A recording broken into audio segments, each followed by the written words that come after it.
My name is Ezra Millfield, and I've been walking these mountains for 43 years.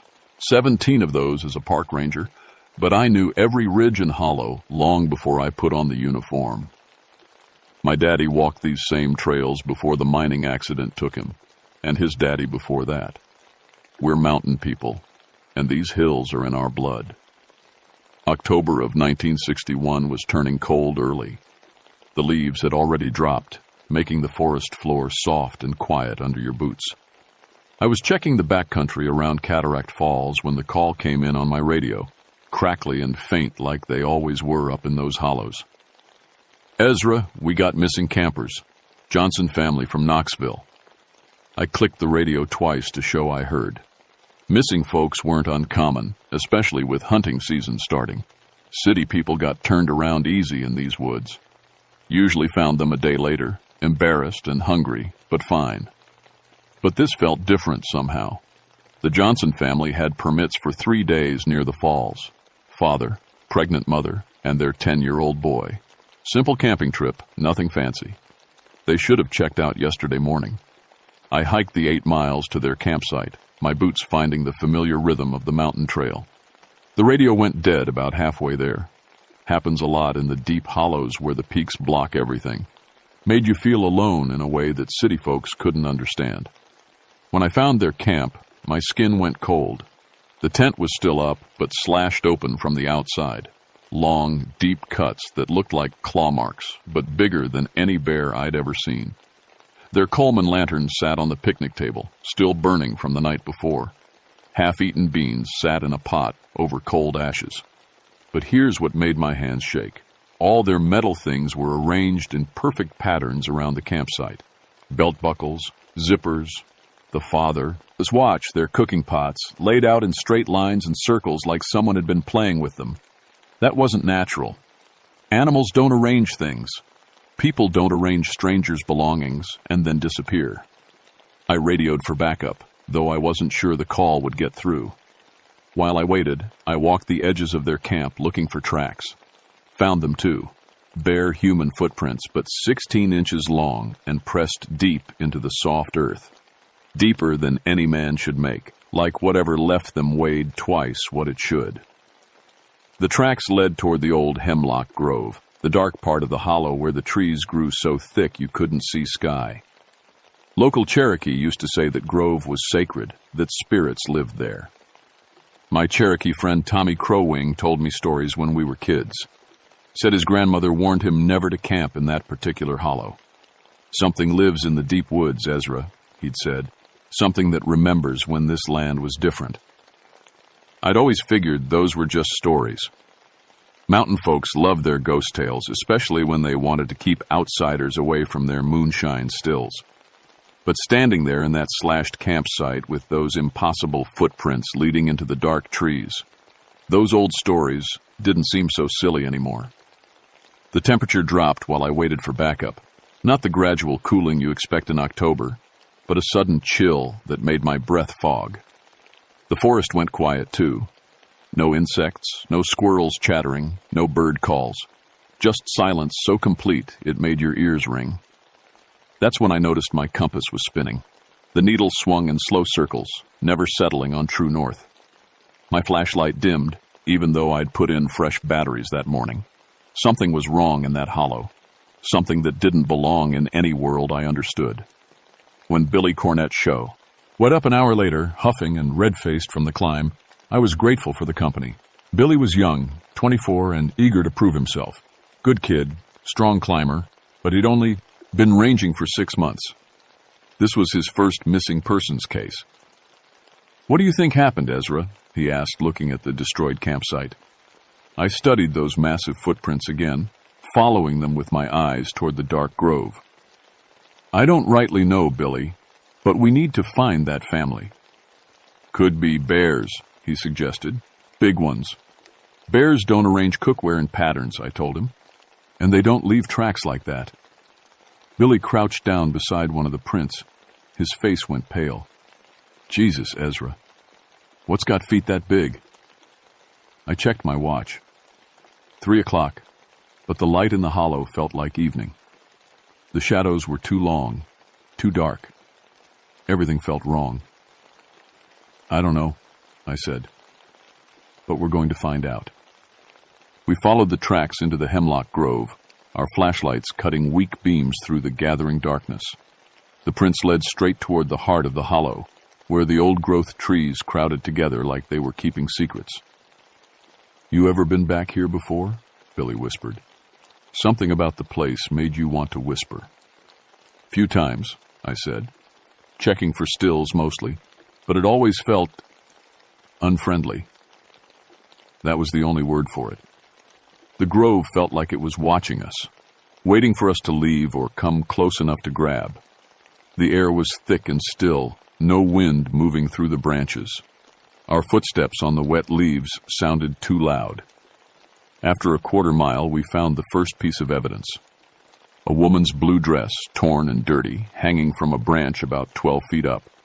Too high for her to have put it there herself, too high for any normal person to reach.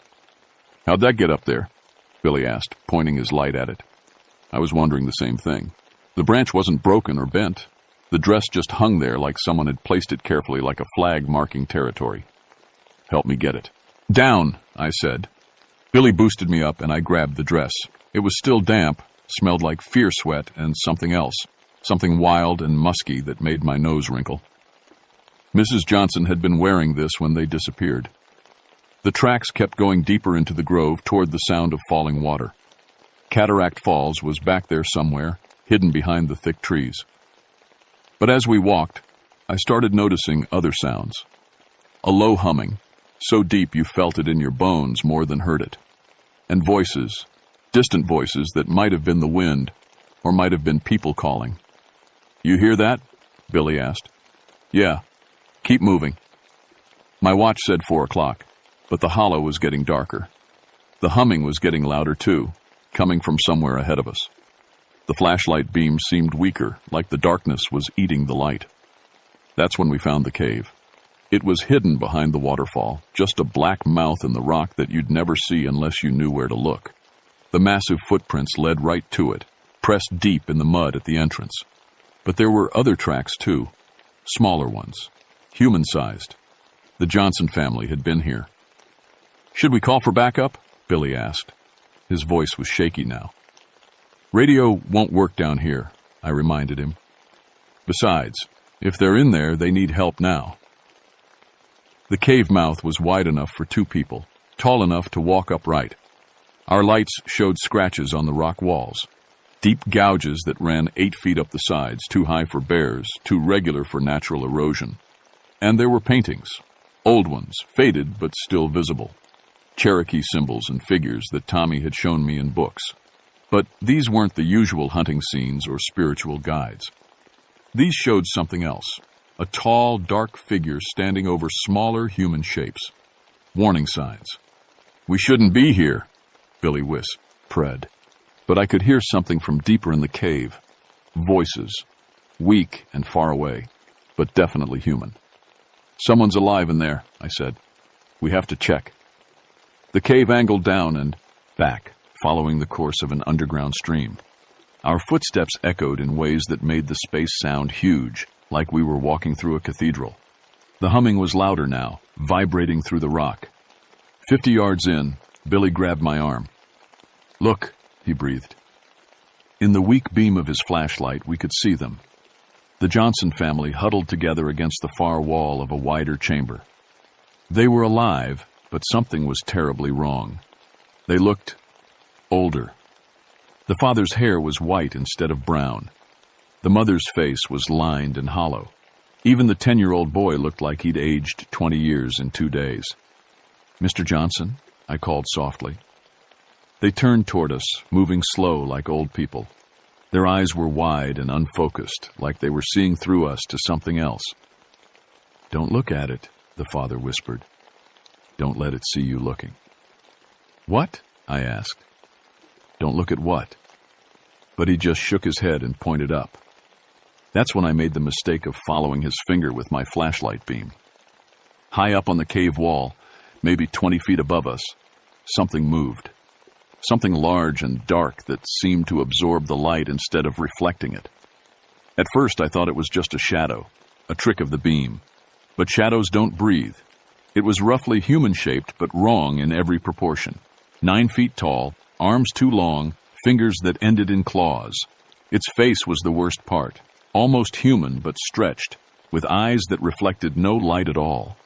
Just black holes in a face too pale and too thin, and it was looking right at us. Billy made a choking sound beside me. His flashlight beam wavered and went out completely.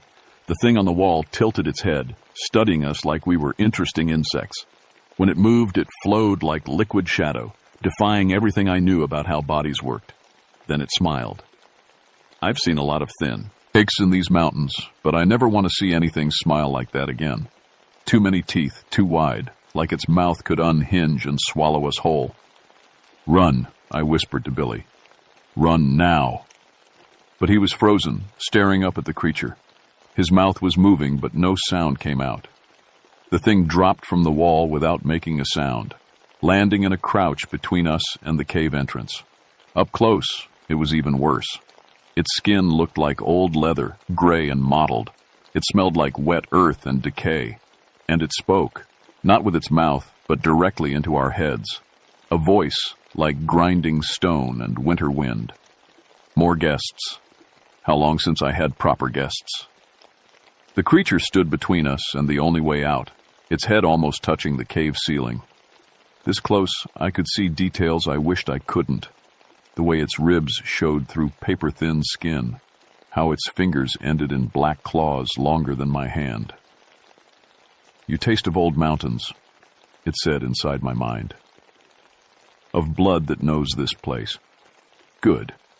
The others were flavorless. Billy finally found his voice, but it came out as a scream that echoed through the cave like breaking glass. The sound seemed to amuse the creature. It tilted its head the other way, studying him with those empty black eyes. "What do you want?" I managed to ask, my hand moving slowly toward the emergency flare on my belt. "What I have always wanted. What was promised to me when the treaties were broken, when the sacred places were given to strangers. Sustenance. Memory, the essence of those who do not belong." It moved closer, flowing more than walking. Behind it, the Johnson family huddled together, aged and broken. The mother was crying silently, tears running down her wrinkled cheeks. "They have been adequate, but temporary. I require more permanent residence." I pulled the flare, yanked the cap, and struck it in one motion. Red light blazed through the cave, throwing wild shadows on the walls. The creature shrieked, not in our heads this time, but with its actual voice, a sound like tearing metal. It stumbled backward, raising those long arms to shield its face. For a moment, I thought we had a chance. "Move!" I shouted to Billy. "Get the family!" But Billy wasn't moving. He stood frozen, staring at something behind me. His face had gone completely white. I turned and saw them, shadows moving along the cave walls, but shadows with substance. Dozens of them, human-shaped but wrong, like the silhouettes of people who had been stretched and twisted. "My children," the creature said, lowering its arms despite the flare light. "The essence of all who have fed me over the centuries. They are eager to welcome you." The shadow people flowed toward us like smoke given form. Where they touched the cave walls, the rock seemed to darken and crack. One of them brushed against Billy's shoulder, and he screamed again. But this time the sound was hollow, like something was being pulled out of him. I grabbed Billy's arm and dragged him toward the cave entrance, the flare held high. The shadows hissed and pulled back from the light, but they didn't disappear. They followed us, staying just outside the red glow. Behind us, the creature laughed. "Run, little rangers. Run back to your radios and your reports. Tell them about the accident. Tell them about the climbing fall that claimed your partner. Tell them whatever lies will let you sleep." We stumbled through the narrow passage, Billy leaning heavily on me. Something was wrong with him. He kept looking back at shadows that weren't there, mumbling about his grandfather. "Grandpa Joe?" he whispered. "Is that you, Grandpa Joe?" There's nobody there, Billy. Keep moving. But I could see them too now. Faces in the darkness, people I'd known who had died over the years. My wife, Sarah, who'd passed giving birth to Martha. My father, crushed in the mine collapse. They were all there, reaching out to us with hands made of shadow. W. He broke out of the cave into the gray light of the hollow. It should have been sunset, but my watch said it was only 5 o'clock. Time was wrong here, bent somehow by whatever lived in that cave. Billy collapsed against a tree, gasping. In the dim light, I could see that his hair had gone gray at the temples. His hands were shaking like an old man's. "What was that thing?" he whispered. Before I could answer, we heard it. The low humming again, but louder now, coming from everywhere at once. The trees around us began to sway without any wind. Leaves fell like rain, even though most had already dropped days ago. And then we saw it standing at the cave mouth. In the open air, the creature looked even more impossible. 9 feet tall, but somehow it cast a shadow 50 feet long that stretched up the cliff face behind it. The shadow moved independently, reaching toward us with arms that ended in claws the size of dinner plates. "You cannot leave," it said. No one leaves. The hollow remembers every trespass, every broken promise. You will feed me or you will serve me. Choose.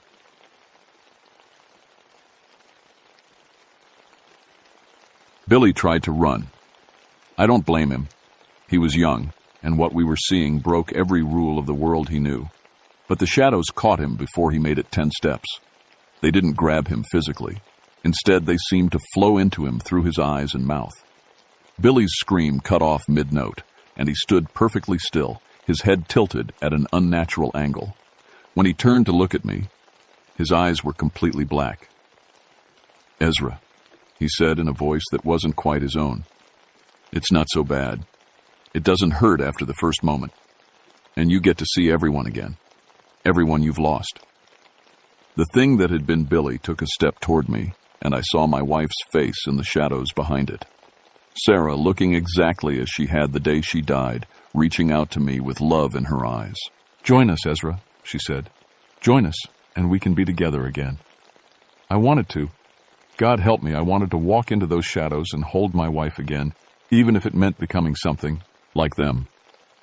But then I thought of Martha, my 16-year-old daughter, waiting at home for her father to come back from work.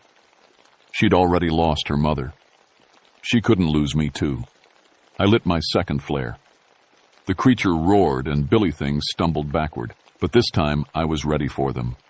While they were blinded by the light, I ran, not toward the trail.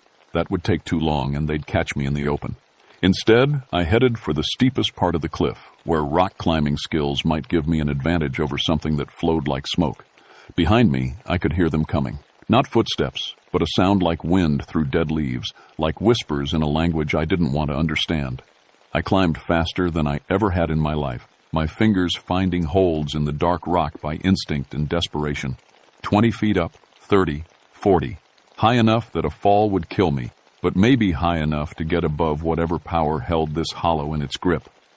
When I looked down, the creature was standing directly below me, its shadow face turned up toward mine.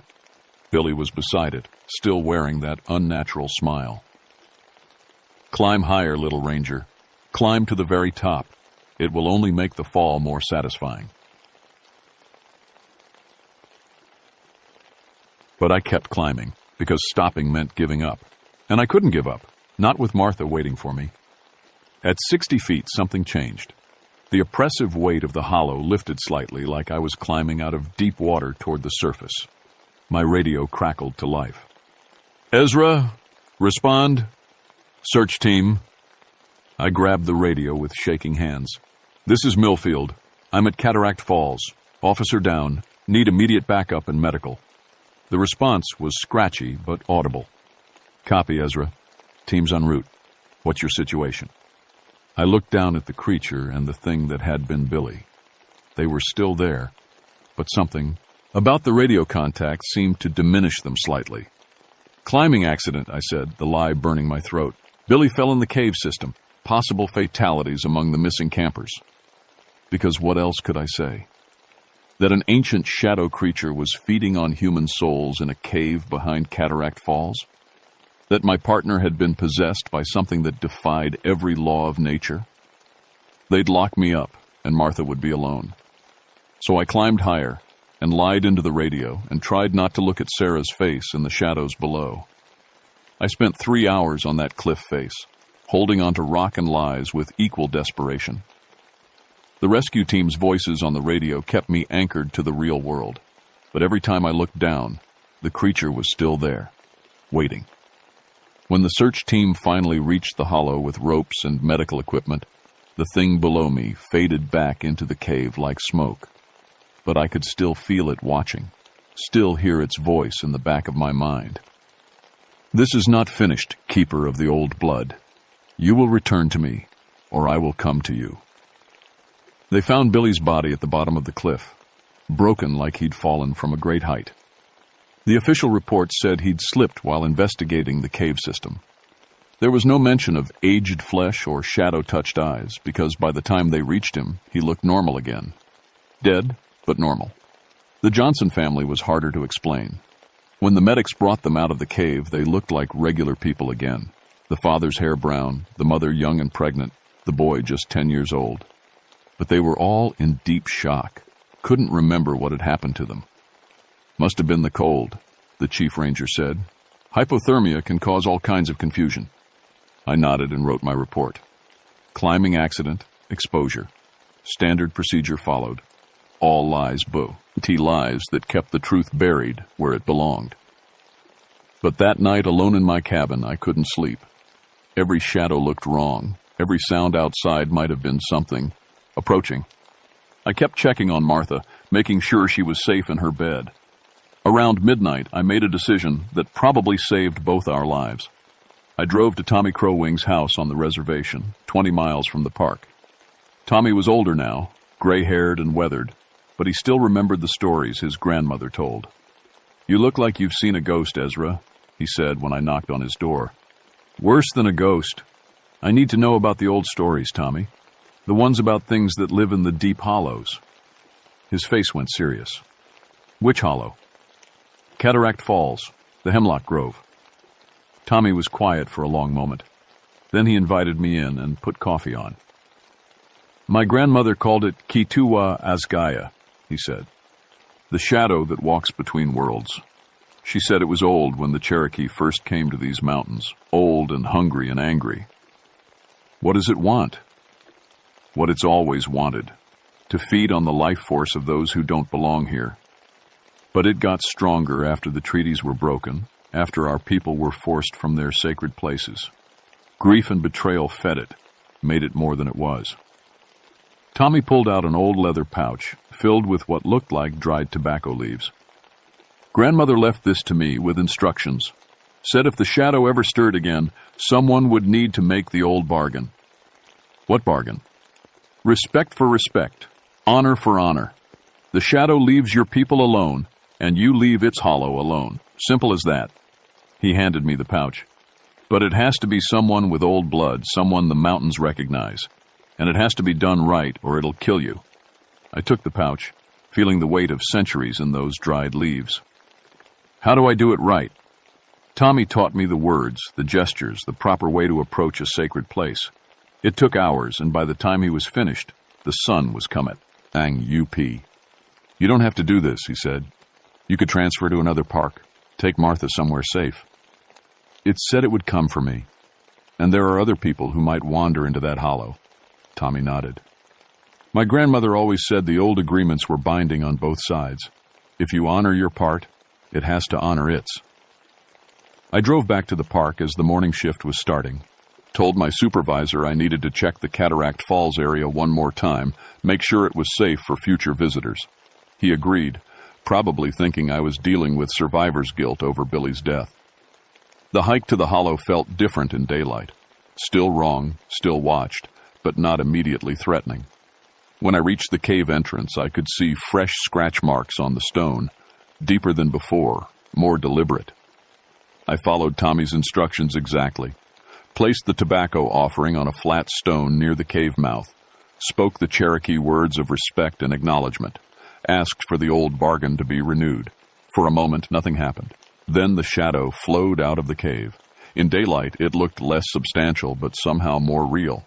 I could see through it to the rock behind, but I could also see the intelligence in those black eyes, the weight of centuries of anger and hunger. "You speak the old words," it said, "but you are not Cherokee." "No," I agreed, "but I'm mountain-born, and these hills know my blood. I'm asking for the old agreement, respect for respect." "And what will you give me, Keeper? What will you sacrifice to seal this bargain?" I thought of Billy, of the Johnson family, of all the people who might wander into this hollow in years to come. "I'll make sure no one disturbs your rest," I said. "I'll keep them away from this place, and I'll come back every season to renew the offering as long as I'm able." The creature studied me for a long time. Then it smiled, not the terrible predator's grin from before, but something almost sad. "Your blood remembers the old ways, even if your mind has forgotten. Very well. The bargain is made. This hollow remains mine, and your people remain yours. But remember, Keeper, if the agreement is broken, if even one trespasser disturbs my rest..." "I understand." "See that you do." The shadow flowed back into the cave, and suddenly the hollow felt normal again. Birds sang in the trees. A squirrel chattered somewhere overhead. The oppressive weight that had hung over the place was gone, but I could still feel its presence, waiting and watching from the darkness behind the waterfall. That was 23 years ago. I'm 66 now, retired from the Park Service, but still living in the same cabin where Martha grew up. She's married, living in Knoxville with kids of her own, but she still calls every week. I never told her about what really happened at Cataract Falls. Some knowledge is too dangerous to share, but I kept my part of the bargain. Every season, I hike the 8 miles to that hollow and leave an offering of Cherokee tobacco near the cave mouth. Sometimes I see signs that others have been there, hikers who ignored the warning signs, campers who thought they knew better than posted regulations. But they always leave again, quickly and quietly, with confused stories about getting turned around or feeling suddenly ill. The shadow keeps its part of the agreement. The area was officially closed to camping after Billy's accident. Geological instability, the report said. Dangerous rock formations. The trail is still open to day hikers, but few people make the full journey anymore. Something about the place discourages casual visitors. I've trained my replacement young ranger named Sarah Cobb. She's good people, takes the job seriously. I told her the hollow was sacred to the Cherokee, that it deserved respect and distance. She listens, which is all I can ask for. But I haven't told her about the real reason those warning signs need. To stay up. Some things you have to learn to carry alone. Last month, Martha brought her 8-year-old son to visit. Little Jimmy, curious about everything like kids should be. He wanted to see where Grandpa worked all those years, wanted to hear stories about the mountains. I told him some stories, safe ones about bears and wild turkeys and the time I helped rescue a hiker who'd broken his leg on the trail. But when he asked about the places that were off limits, the areas marked with warning signs, I got serious. Some places in these mountains weren't meant for visitors, Jimmy, I told him. They're older than we are, and they remember things we've forgotten. The signs aren't suggestions, they're promises. Promises that keep everyone safe. He nodded solemnly the way kids do when they sense something important is being said. Will you always keep the promises, Grandpa? As long as I'm able, I said. And after that, someone else will. That's how it works in the mountains. One keeper passes the duty to the next. I'm getting old now, and the hike to Cataract Falls gets harder every season. My knees ache, my back protests the weight of the pack, but I keep going because the alternative is unthinkable. Sometimes, on the quarterly visits, I think I see Billy in the shadows near the cave mouth.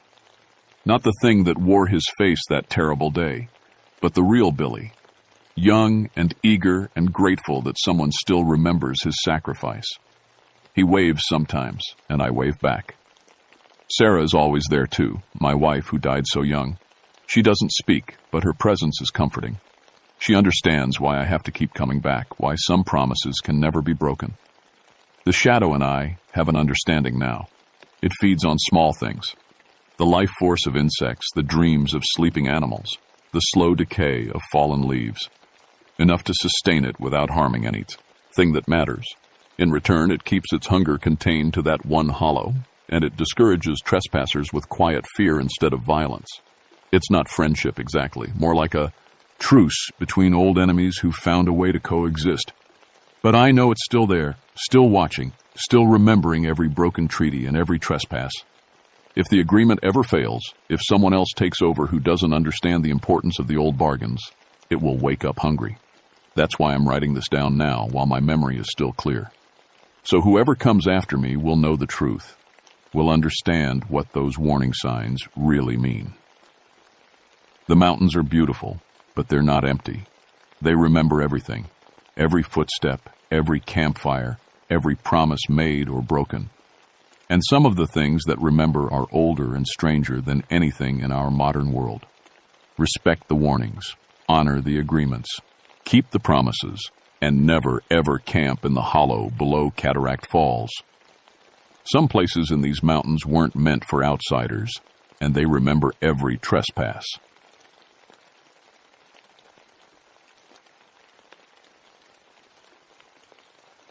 My name is Jerry Coldwater, and I've been a ranger in these West Virginia mountains for 14 years now.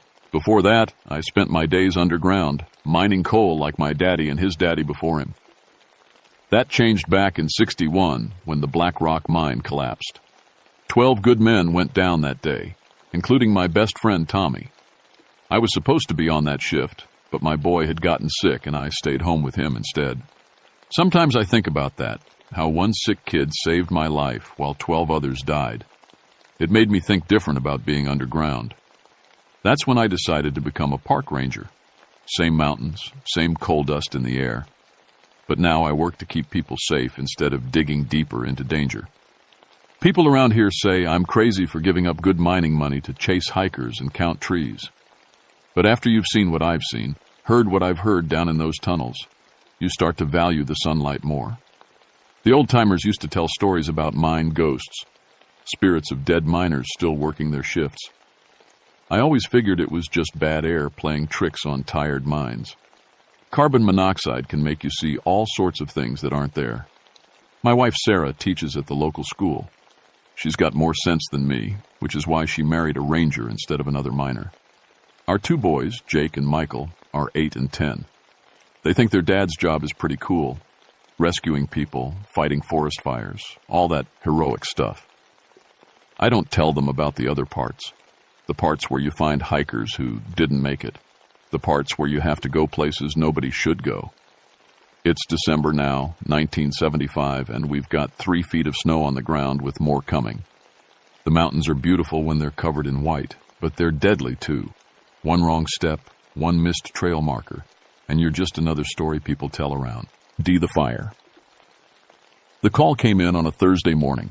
3 days earlier, 4 college kids from West Virginia University had driven up to study rock formations in the old mining area near Seneca Rocks.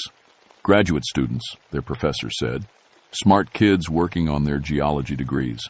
They were supposed to radio in every 12 hours, but nobody had heard from them since Monday night.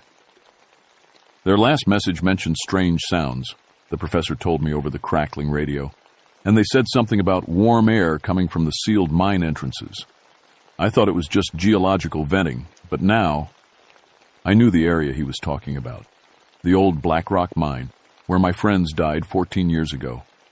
They'd sealed it up good after the collapse, but there were dozens of other shafts and tunnels throughout those mountains. Most of them hadn't been touched since the 1890s, when the big mining companies pulled out after that terrible disaster. 47 men died in that one, buried so deep they never got the bodies out. The drive up took me 2 hours through winding mountain roads covered in ice. My partner for this search was Dale Wickham, a state trooper who'd grown up in these parts. Dale was good people, steady, reliable, not the type to panic when things got strange. He'd wait at the surface and keep the radio working while I went down to look for those kids. We found their equipment first. Ropes, pulleys, and geological hammers laid out neat as you please at the entrance to the old mine. Their van was nowhere to be seen, but there were fresh tire tracks in the snow leading right up to the mine opening. That didn't make sense. If they'd driven away, why leave all their gear behind? Maybe someone picked them up, Dale suggested, but he didn't sound convinced. I knelt down and looked at the mine entrance. The old wooden boards that sealed it were broken, inward, like something had pushed through from the inside. Fresh wood splinters lay scattered on the snow, and when I put my hand near the opening, I felt it. Warm air flowing out of a mine. That should have been cold as a tomb. "Jerry," Dale called from behind me. "You better look at this." He was standing over their equipment, holding up a climbing rope. The end was cut clean, not frayed like it would be if it broke under stress. Someone had taken a knife to it. I checked my gear one more time. Helmet with a good light, backup flashlight, radio, rope, and my mining experience from the old days. After what happened to my friends in '61, I'd studied mine safety like my life depended on it. Because it did. "I'm going down," I told Dale. "If you don't hear from me in 2 hours, call for backup." "You sure about this?" he asked. "Maybe we should wait for more people." I looked at that broken wooden barrier again, felt that warm air on my face. 4 kids were missing, and every hour we waited made it less likely we'd find them alive. "Those college kids have been down there for 3 days, I said. "We can't wait any longer." As I squeezed through the broken boards into the darkness beyond, I heard Dale's voice behind me. "Be careful, Jerry. Something doesn't feel right about this place." He was right. Something didn't feel right at all. The first thing that hit me was the warmth. Mines are supposed to be cold this time of year, especially abandoned ones that haven't had heat or ventilation for over a decade. But the air flowing past my face felt like a spring morning, carrying scents that shouldn't exist. Fresh timber, coal dust, and something else. Something that smelled like sweat and tobacco. My helmet light cut through the darkness as I made my way down the main shaft. The wooden support beams looked older than dirt, but they seemed solid enough. Every 20 feet or so, I'd stop and call out, "Hello? Anyone down here? This is Park Ranger Coalwater." Nothing but echoes answered back. The tunnel split about 200 feet in. I'd studied the old mine meant apes before coming down, so I knew the layout. Left led to the main coal seam, where the 1975 students should be working. Right led deeper into the mountain, toward the sections that were sealed after the 1890s disaster. I went left first. That's when I heard it. The sound of metal on stone, rhythmic and steady. Tap, tap, tap. Like someone working with a pickaxe. "Hello?" I called again, moving toward the sound. "I'm here to help." The tapping stopped. I moved faster now, following the tunnel as it curved downward. My radio crackled. "Jerry, you copy? Everything okay down there?" "Fine so far, Dale. Hearing some sounds, might have found them." But as I rounded the bend, my light showed me an empty chamber. No students, no equipment. No sign anyone had been there recently. Yet the air still felt warm, and I could swear I smelled fresh coffee brewing somewhere. I checked my equipment. The methane detector was going crazy, needle jumping all over the place even though the air smelled clean. My compass spun like a carnival ride, and my backup flashlight kept flickering on and off by itself like it was sending some kind of signal. That's when I saw the lunch pails. 3 metal lunch boxes sat on a wooden crate in the corner of the chamber. Old-style pails, the kind miners carried in the early 1900s. They looked like they'd been placed there minutes ago. No dust, no rust, still warm to the touch. I opened one with my gloved hand. Inside was a still warm sandwich, an apple that looked freshly picked, and a thermos full of hot coffee.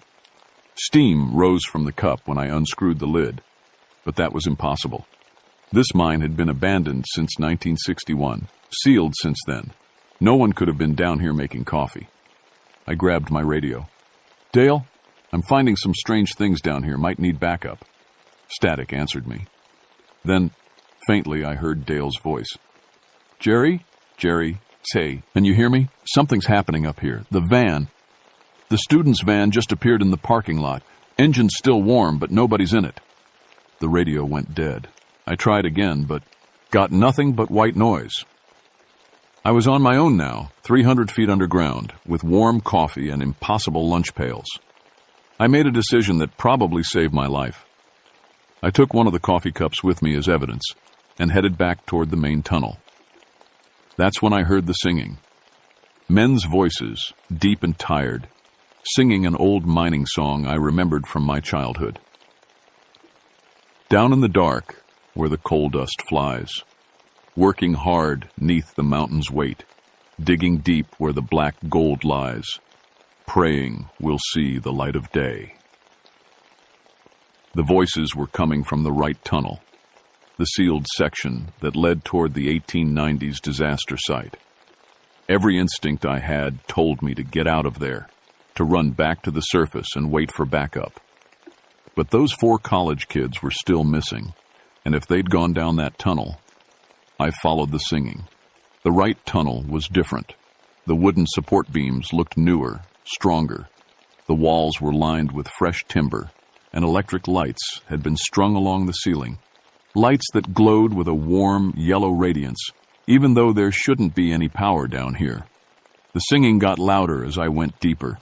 I could make out individual voices now, maybe a dozen men.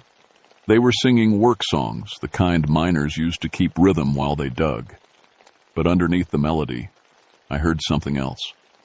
The steady ring of pickaxes against stone, the scrape of shovels, the creak of wooden carts being pushed along rails.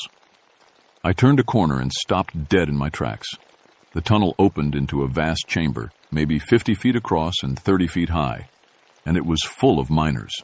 Transparent miners, ghost miners, working as if their lives depended on it. I could see right through them, but they were there. Dozens of men in old-style mining clothes with carbide lamps on their foreheads and coal dust covering their faces. They swung pickaxes that rang against the stone walls. They pushed cart after cart of coal toward a loading area. They worked with the steady, practiced movements of men who'd been doing this job for decades. And in the middle of it all, sitting on wooden crates like they belonged there, were 4 college students, very much alive, very much solid, working alongside the ghosts like it was the most natural thing in the world. "Hey," I shouted, "you 4! I'm here to get you out." They looked up at me with confused expressions. One of them, a young woman with blonde hair, waved. "We're almost done with our shift," she called back. "The foreman says we found the mother lode. Just need to dig a little deeper." That's when I noticed how they looked. Older. The boy who looked like a college freshman when he went missing now had lines around his eyes and gray in his hair. The girl's hands were black with coal dust, and when she coughed, I heard the wet, rattling sound that meant black lung disease. They'd been down here for 3 days, but they looked like they'd been working for years. A ghost materialized in front of me, more solid than the others, wearing a foreman's cap and carrying a clipboard. When he spoke, his voice sounded like it was coming from the bottom of a well. "You looking for work, stranger? We can always use another good man. Pays fair, hours are long, but the coal's running rich and we're almost to the big vein." I tried to back away, but found I couldn't move my feet. The ghost foreman smiled, showing teeth black with coal dust. "Name's Morrison. Been running this operation since 1897. Best crew I ever had, even if most of them don't breathe anymore. But those young folks there, they're working out real well. Quick learners, strong backs. We might just make miners out of them yet." The college students had gone back to work, swinging pickaxes alongside the transparent dead. They didn't seem to realize anything was wrong. They didn't seem to remember they were supposed to leave. "Let them go," I said, fighting to keep my voice steady. "They don't belong here." Morrison laughed, a sound like rocks falling down a shaft. "Nobody belongs here, friend. But once you're part of the crew, you're family, and family sticks together. Forever." That's when I ran. I stumbled back through the tunnels, my helmet light bouncing wildly off the walls.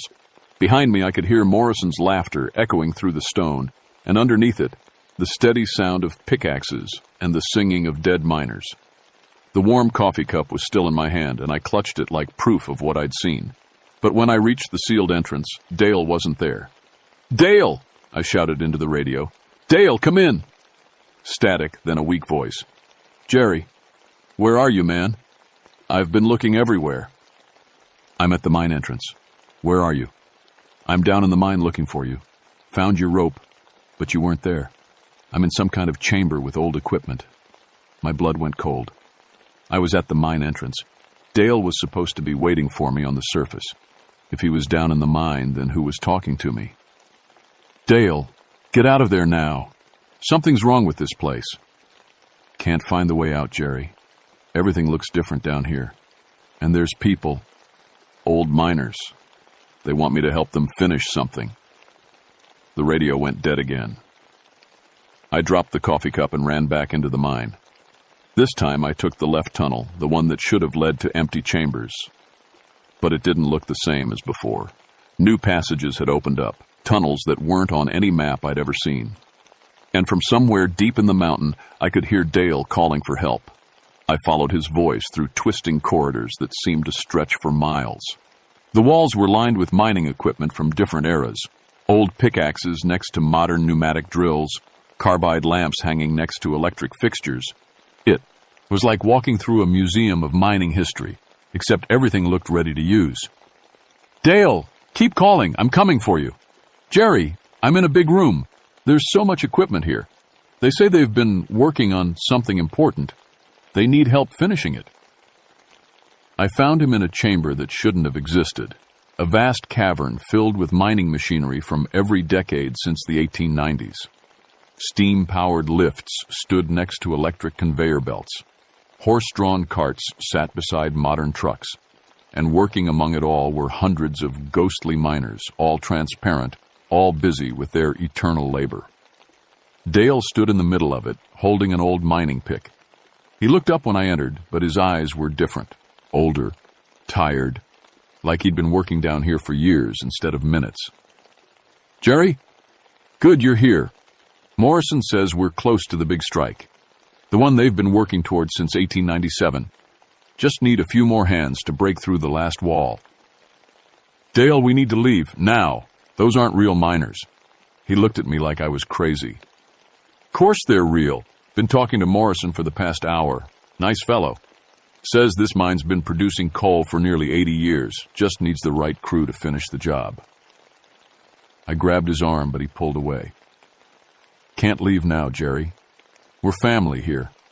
Once you're part of the crew, you don't abandon your shift. That's when I realized Dale looked older too. Lines around his eyes, gray in his hair, coal dust ground so deep into his skin it looked like it had been there for decades. His uniform was different too. Instead of his state trooper clothes, he wore the rough work clothes of a 1970s miner. Dale, listen to me. You're a state trooper. You have a wife, kids. You're not a miner. He stared at me for a long moment, confusion flickering across his face. Then Morrison Appy, eared beside him, solid as life, putting a ghostly hand on Dale's shoulder. Don't listen to him, son. He's one of those surface people, doesn't understand the importance of the work. Been trying to shut down mining operations for years. But we know better, don't we? The coal won't dig itself. Morrison turned to me with eyes like black holes. You can join us willingly, Ranger Coldwater, or you can join us the hard way. But you will join us. This mine's been calling to you since 1961, since your friends died in the collapse. You've always belonged down here with the rest of us. The ghostly miners stopped working and turned to look at me. Dozens of transparent faces, all smiling, all covered in coal dust, all dead. Some I recognized, Tommy and the other men who died in 61. Others were older, wearing the clothes of miners from the early 1900s. And some were newer, people I didn't recognize but who looked like they'd been dead for just a few years. Welcome to the crew, Jerry, Tommy said, stepping forward with a pick in his hands. We've been waiting for you to come home. I ran again, but this time the tunnels seemed to fight me. Passages I'd taken before were blocked. New corridors opened up, leading deeper into the mountain. The warm air grew hotter, and I could smell sulfur now, like the mine was connected to something deep in the earth. Behind me, I heard the sound of hundreds of miners starting to work again, their pickaxes ringing against stone in perfect rhythm. And underneath it all, Morrison's voice echoing through the tunnels. You can't escape the mine, Coldwater. Nobody escapes. We all have work to do, and it's not finished yet. Won't be finished until we reach the mother lode. The big vein that's been waiting down there since the world began. I found myself back in the chamber where the college students were working. But now there were more of them. Maybe a dozen young people, all working alongside the ghost miners, all looking years older than they should. And sitting in the corner, no longer trying to escape, was Dale. He'd picked you. PA shovel and was loading coal into a cart, whistling an old mining song. Dale, I called. He looked up and waved cheerfully. Jerry, come join us. Morrison says we're close to breaking through. This could be the strike that makes us all rich. That's when I understood. The mine wasn't just haunted. It was alive. It fed on people, on their lives and their years, keeping them working forever while it slowly drained away everything that made them human. The ghost miners weren't just spirits of the dead. They were the mine's employees, trapped here to work for eternity. And now it wanted me. I could feel it pulling at my mind, showing me images of the coal vein that waded deeper in the mountain. Coal so pure and rich it would make a man wealthy beyond imagination. All I had to do was pick up a tool and start digging, just for a little while, just until we broke through to the mother lode. No, I said out loud, I'm not staying. Morrison materialized in front of me, but this time he looked angry. Everyone stays, Coldwater. That's the rule. Once you're down here, you're part of the crew, forever. The mine began to shake. Dust fell from the ceiling, and I heard the ominous crack of support beams under stress. The ghost miners kept working, but their movements became more frantic, desperate, like they knew their time was running out. You want to cause another cave-in? Morrison snarled. You want to kill all these people just because you're too proud to do honest work? I looked at Dale, at the college students, at all the trapped souls working mindlessly in the ghostly mine. They were alive, but barely. The mine was slowly consuming them, and if I didn't do something soon, they'd end up like Tommy and the others, transparent spirits trapped forever in an eternal shift. That's when I made my decision. I was getting out, and I was taking as many people with me as I could carry. I had explosives in my pack, small charges we used for clearing rock slides, enough to maybe blast a new way out if I used them right. But first, I needed to break the mines, hold on the people it had trapped. Listen to me, I shouted over the sound of pickaxes and machinery. All of you, look at your hands. Some of the college students glanced down. Their hands were black with coal dust, aged and worn, like they'd been mining for decades instead of days. You're not miners, I yelled. You're students. You came here to study rocks, not to dig coal. A few of them stopped working, confusion creeping into their faces. But Morrison was there instantly, his ghostly form becoming more solid, more real. Don't listen to him, Morrison commanded. He's trying to trick you. You belong here. This is your life's work. What year is it? I asked the students. What year? One of them, a young man who looked like he'd aged 20 years in 3 days, spoke up. Why? It's 1897, of course. We're working the Black Rock seam, trying to reach the mother lode before winter sets in. It's 1975, I shouted. December 1975. You're college students from West Virginia University. The mine shuddered around us, and Morrison's face twisted with rage. Enough, he roared. You'll work or you'll die. Those are the only choices in the mine. That's when I realized the truth. Morrison wasn't just the foreman of a ghostly mining operation. He was the mine itself, the consciousness that had grown from decades of death and desperation, feeding on the life force of anyone who entered his domain. The 1897 disaster hadn't just killed 47 miners. It had created something hungry, something that needed workers to feed its endless appetite for coal and souls. You died in 1897, I told Morrison. You and all your men. But you couldn't let go of the work. You turned this place into a trap, keeping people here to feed your obsession." Morrison smiled, showing teeth like broken coal. "Smart man. Yes, I died. We all died. Cave-in took us while we were so close to the biggest vein anyone had ever seen. But death doesn't stop the work. Death doesn't stop the need. The coal is still down there, coal water. More coal than you can imagine, and it's not going to dig itself." I backed toward the tunnel entrance, but ghostly miners moved to block my way. They weren't transparent anymore. They looked solid, real, dangerous. "You can't leave," Morrison continued. "None of you can leave. This mine has been hungry for 80 years, and now it's finally got enough workers to finish the job. We're going to dig until we reach the mother lode, even if it takes forever." "Dale!" I called to my partner. "Remember your family. Remember who you are." Dale looked up from his shovel, and for a moment I saw recognition in his eyes. "Jerry, what? Where am I? How did I get here?" That was my chance. I pulled the explosives from my pack and started setting charges against the support beams. If I could cause a controlled collapse, maybe I could break the mine's hold on its prisoners. "Stop him!" Morrison screamed. The ghostly miners rushed toward me, but they moved like they were underwater, slowed by the weight of decades. I finished placing the charges and grabbed Dale's arm. "We're leaving. Now." "What about the others?" Dale asked, his mind clearing. I looked at the college students. 2 of them seemed to be waking up, remembering who they were. But the other 2 were too far gone, their minds lost to the mine's influence. They kept working even as the ghost miners attacked me. "Run!" I yelled to the ones who could still hear me. "Follow me!" I triggered the first charge. The explosion echoed through the chamber like thunder, and one of the main support beams cracked. The ghostly miners screamed, a sound like wind through broken stones, and began to fade. But Morrison grew more solid, more real, as if the mine's desperation was giving him strength. "You'll kill us all!" he roared, lunging toward me with hands like chunks of coal.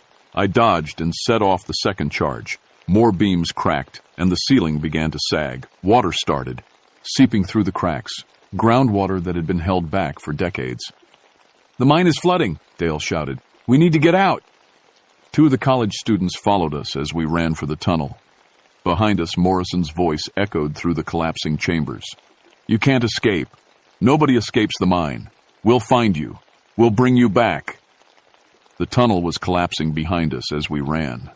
I could hear the roar of rushing water and the screams of ghostly miners being swept away. But I could also hear Morrison's laughter, as if he knew something we didn't. We reached the sealed entrance just as the third charge went off. The explosion blew out the wooden barriers and sent us tumbling into the snow outside. Behind us, the mine entrance collapsed completely, sealing the hungry darkness forever. Dale and the 2 students lay in the snow, gasping and shaking. They looked terrible, aged, exhausted, marked by their time underground. But they were alive, and they were free. "The others," one of the students whispered.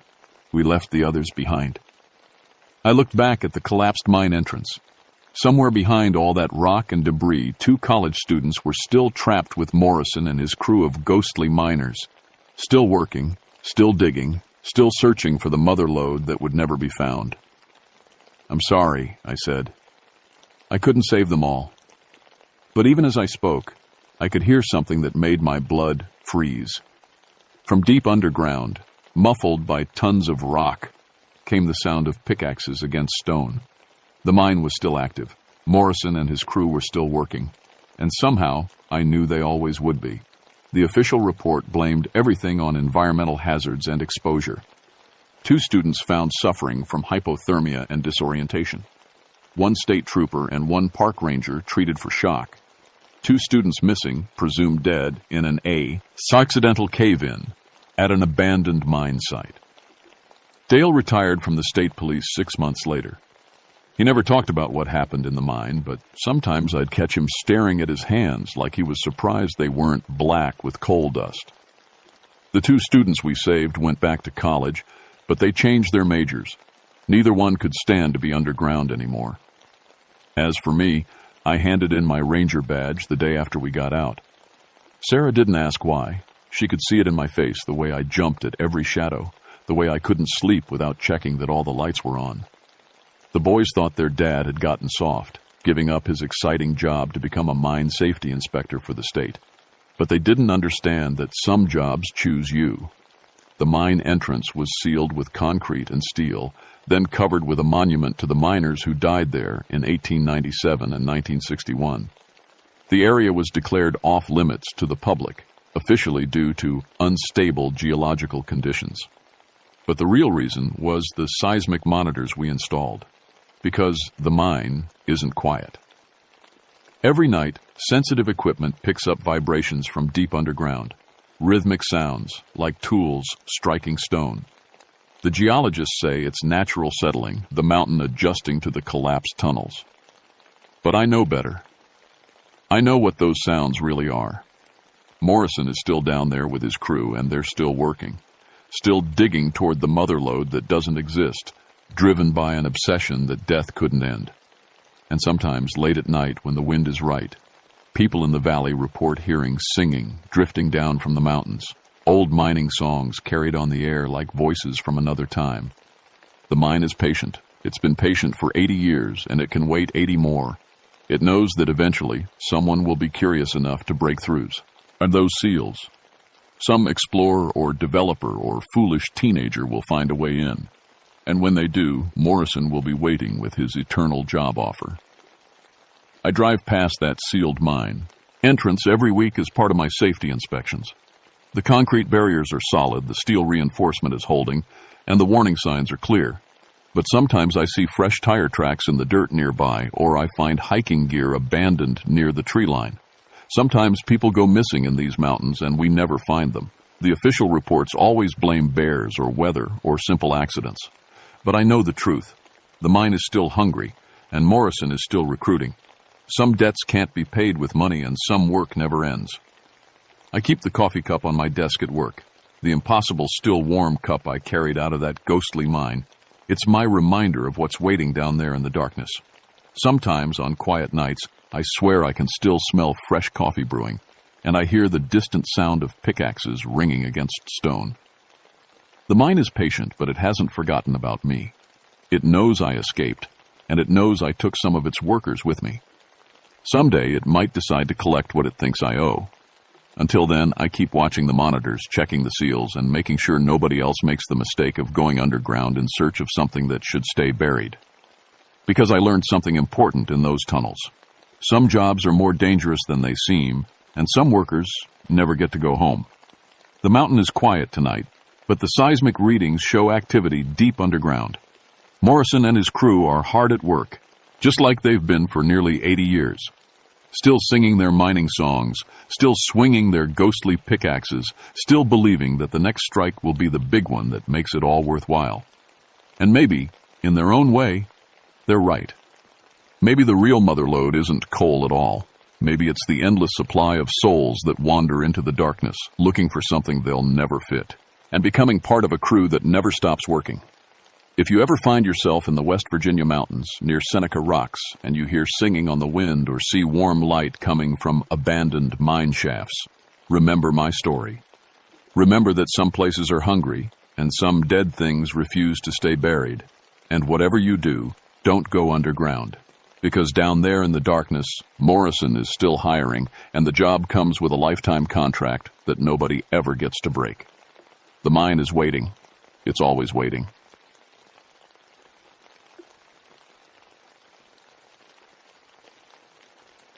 My name is Rebecca Thornwood, but everyone calls me Becca. I've been a park ranger here in Shenandoah for 9 years now, and I thought I'd seen everything these mountains could throw at me. Bears getting into campsites, lost hikers, the occasional drunk college kid trying to climb old rag and flip-flops. Normal stuff. Human stuff. I was the first woman to get the ranger job in this district back in '59. Had to prove myself every single day those first few years. The old-timers would watch me handle an angry black bear or talk down a panicked hiker, waiting for me to mess up. But I had my biology degree and 9 years of experience by '68. And I knew these mountains better than my own backyard. Old Rag Mountain was my specialty. Those granite boulders and oak forests were like a second home to me. I ran the wildlife rehab program from a little cabin near the base, taking care of injured owls and orphaned raccoons. The other rangers joked that I was more comfortable with animals than people, and they weren't wrong. It was late May when everything changed. The wildflowers were blooming something fierce that year, trilliums and bloodroot carpeting the forest floor like nature's own quilt. Perfect hiking weather, perfect weather for families to get in over their heads. I was radio checking the trail markers that Tuesday morning when the call came in. Static crackled through my handheld radio, then dispatcher Sarah's voice. "Becca, we got a missing child report. Family of 4 hiking the Old Rag Circuit. 8-year-old girl separated from the group about 2 hours ago." My stomach dropped. 2 hours was a long time for a kid to be alone up there. The temperature had been dropping at night, down to the mid-40s, and there were cliffs, lots of cliffs. "I'm 20 minutes from the main trail," I radioed back. "What's the last known location?"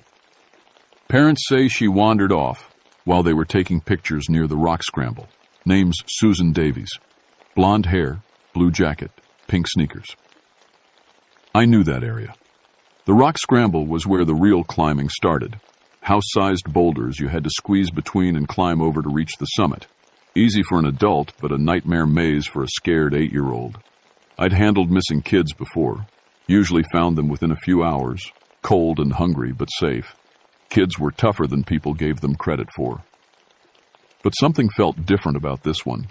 Maybe it was the way the forest had gone quiet that morning. No bird songs, no squirrel chatter. Even the insects seemed to be holding their breath. The Davies family was waiting at the parking area when I arrived. Mom clutching Dad's arm, both of them red-eyed and shaky. Classic case of parents who thought a nature hike would be easy, then realized they were in over their heads.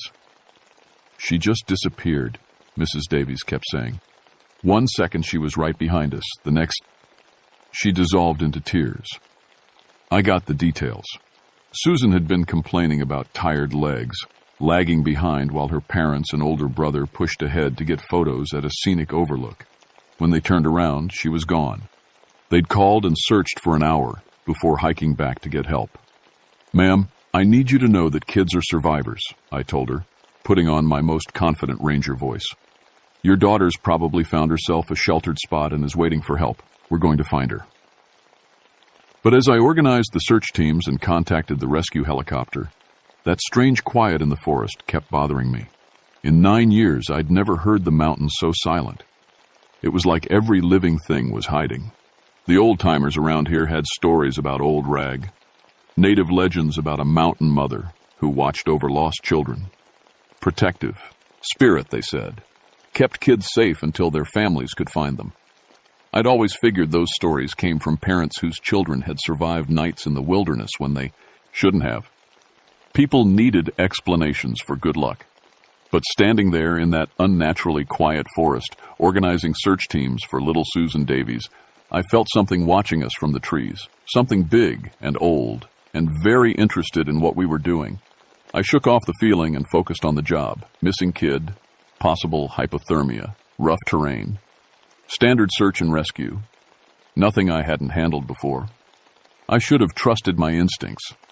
We had 20 volunteers by noon. Local Boy Scout leaders, mountain rescue team, a few experienced hikers who knew the area. I split them into groups and assigned sectors, keeping myself with the team heading to the rock scramble where Susan had disappeared. The forest stayed unnaturally quiet as we climbed. Our voices and radio chatter seemed muffled, like the trees were swallowing sound. Even our tracking dogs were acting strange, whining and pulling their handlers in circles instead of picking up a scent trail. "Dogs aren't finding anything, Becca," called out Jim Morrison, one of our best handlers. "It's like the kid just vanished into thin air." I knelt down and studied the ground around the last spot the family remembered seeing Susan. Soft earth between the rocks should have held footprints, but there was nothing.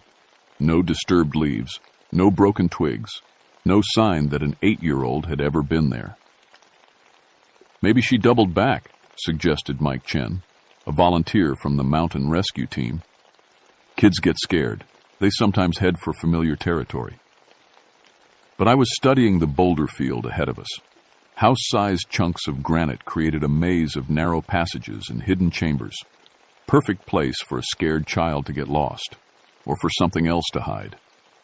That's when we heard it. A child's voice, thin and distant, calling, "Mommy, Mommy, where are you?" Everyone froze. The voice seemed to be coming, but from deeper in the boulder field, maybe a quarter-mile ahead. "Susan!" Mrs. Davies screamed, pushing past our search line. "Susan, we're coming!" But as we rushed forward, the voice moved. Now it was behind us. Then to our left. The sound bounced off the granite walls like an echo. But echoes don't change direction. "Sound carries weird up here," I told the group. But my mouth was dry. In 9 years of working these mountains, I'd never heard anything like it. We spread out and kept searching. The rescue helicopter made passes overhead, but the pilot radioed that the canyon walls were too steep for a clear view. We were on our own. Around 3 o'clock, we found the first real clue.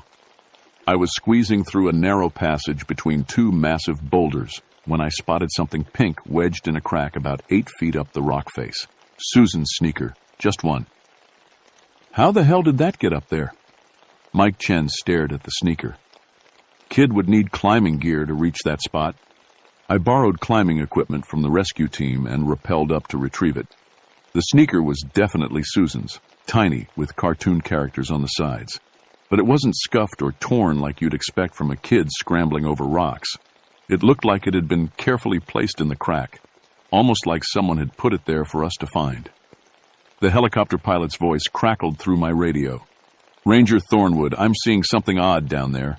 Large heat signature moving through the trees about half a mile north of your position. Too big to be the missing child." "What kind of heat signature?" I asked. "Hard to say. Shape's all wrong for a person, but it's definitely moving with purpose. And fast." I felt ice in my stomach. Black bears were common in the area, but they avoided people during the day. And the pilot said whatever he was seeing was moving fast and with purpose. "Lusau. Could be mama bear with cubs," I radioed back. "Keep your distance." But I'd been working with bears for 9 years. I knew their patterns, their behaviors. Bears didn't pluck sneakers off children and place them 8 feet up rock faces. We kept searching until dark, following Susan's voice as it led us deeper into the boulder maze. But every time we got close, the calling would stop, then start again from a different direction. As sunset painted the granite walls orange and red, I made the hard decision to call off the ground search for the night. Too dangerous to navigate the rock scramble in darkness, even with flashlights. "We'll resume at first light," I told the Davies family. "Full search teams, thermal imaging, everything we've got." Mrs. Davies grabbed my arm. "She's only 8 years old. She can't survive another night out there." I wanted to reassure her, but that unnatural quiet in the forest was getting worse. And I kept thinking about that heat signature the pilot had seen. Something big, moving with purpose through the trees. As the volunteers headed back to their cars, I stayed behind to check the radio repeaters on the mountain. Standard procedure, but really, I wanted a few minutes alone to think. That's when I saw her. Just a glimpse through the trees as I was testing the radio on the north face. A small figure in a blue jacket, maybe 100 yards away, walking calmly between the massive oaks. "Susan!" I called out, dropping the radio and crashing through the underbrush. "Susan, stop!" But by the time I reached the spot, there was nothing. No footprints. No disturbed vegetation. Just that same oppressive silence hanging over everything like a blanket. I stood there in the growing darkness, heart hammering, and realized I was no longer sure what we were dealing with. Missing children didn't disappear without leaving tracks. They didn't call from impossible locations, and they definitely didn't calmly walk through wilderness at night like they owned the place. Something was very wrong on Old Rag Mountain, and tomorrow we were going back up there to find it. The search resumed at dawn with twice as many volunteers. Word had spread through the community, and people were coming from as far as Charlottesville to help find Susan Davies. I coordinated 3 separate teams while the helicopter made grid searches overhead. But the forest was still wrong. If anything, the unnatural quiet had gotten worse overnight. Even the rescue dogs were refusing to work, pulling back toward the parking area instead of following scent trails. "Never seen anything like it," Jim Morrison told me, wrestling with his German Shepherd. "Rex here has found dozens of missing people. Now he won't even enter the boulder field." I was studying topographic maps with the helicopter pilot when Mike Chen's team radioed in from the east face of the mountain. "Becca, you need to get up here. We found something." Mike's voice had a strange tone. Not excitement, not fear, but something in between. I grabbed my climbing gear and headed for their position, a steep section of granite cliffs about a mile from where Susan had disappeared. What they'd found was impossible. A shelter. Not some random pile of sticks a lost child might have thrown together, but an actual constructed shelter. Walls of carefully placed stones, roof of woven branches and moss. Inside were beds made from soft leaves and pine needles, arranged in neat rows like a nursery, and children's belongings, lots of them. "This stuff's from different time periods," Mike said, holding up a rotted sneaker that looked like it was from the 1950s. "And look at this." He showed me a small collection of items laid out on a flat rock like offerings. A plastic doll with faded hair. A toy truck with rust eating the metal. A more recent item, a child's digital watch, still ticking. "How many kids do you think have been up here?" asked Jenny Walsh, one of our newer volunteers. I was counting bed spaces. 7 small sleeping areas, each carefully constructed and maintained. This wasn't the work of lost children. This was someone taking care of lost children. "We need to document everything and get this information to the sheriff," I said, but my hands were shaking as I took photographs. 7 children. How many families had lost kids on Old Rag over the years? How many had we failed to find? That's when we heard the singing. A lullaby, soft and wordless, drifting down from higher up the mountain. Female voice, deep and rich, with an odd echo that made it hard to pinpoint the source. "Is that?" Jenny started to ask. "Mommy?" Susan's voice cut through the lullaby. "Mommy, I'm okay. The nice lady is taking care of me." This time the voice was clear and close, coming from directly above us, maybe 50 feet up the cliff face. But when we looked up, all we could see was solid granite wall. "Susan," I shouted. "Can you hear me? This is Ranger Becca. Where are you?" The lullaby stopped. Then Susan's voice again, but fainter. "She doesn't want me to talk to strangers. But I'm safe, Mommy. She's keeping me safe." Mike Chen was already unpacking climbing ropes. "There's got to be a cave system up there, hidden entrance." But as he started setting anchors for the climb, something hit the cliff face about 10 feet to his left. A rock the size of a basketball, thrown with enough force to chip granite. We all looked up. Nothing visible on the cliff above us. Another rock, bigger this time, smashed into the ground where Jenny had been standing. She jumped back just in time. "We need to move," I said. "Now!" But as we gathered our equipment, the rock throwing got worse. Not random throws, deliberate targeting. Every time one of us got close to the cliff face, rocks would rain down from above. Perfect accuracy, like someone was aiming. Someone with a very good view of what we were doing. We retreated to safer ground and radioed for the technical climbing team. If Susan was up there, we needed professional equipment and expertise to reach her safe. While we waited, I kept thinking about that shelter. 7 beds, 7 missing children, cared for by someone who knew how to live in the mountains.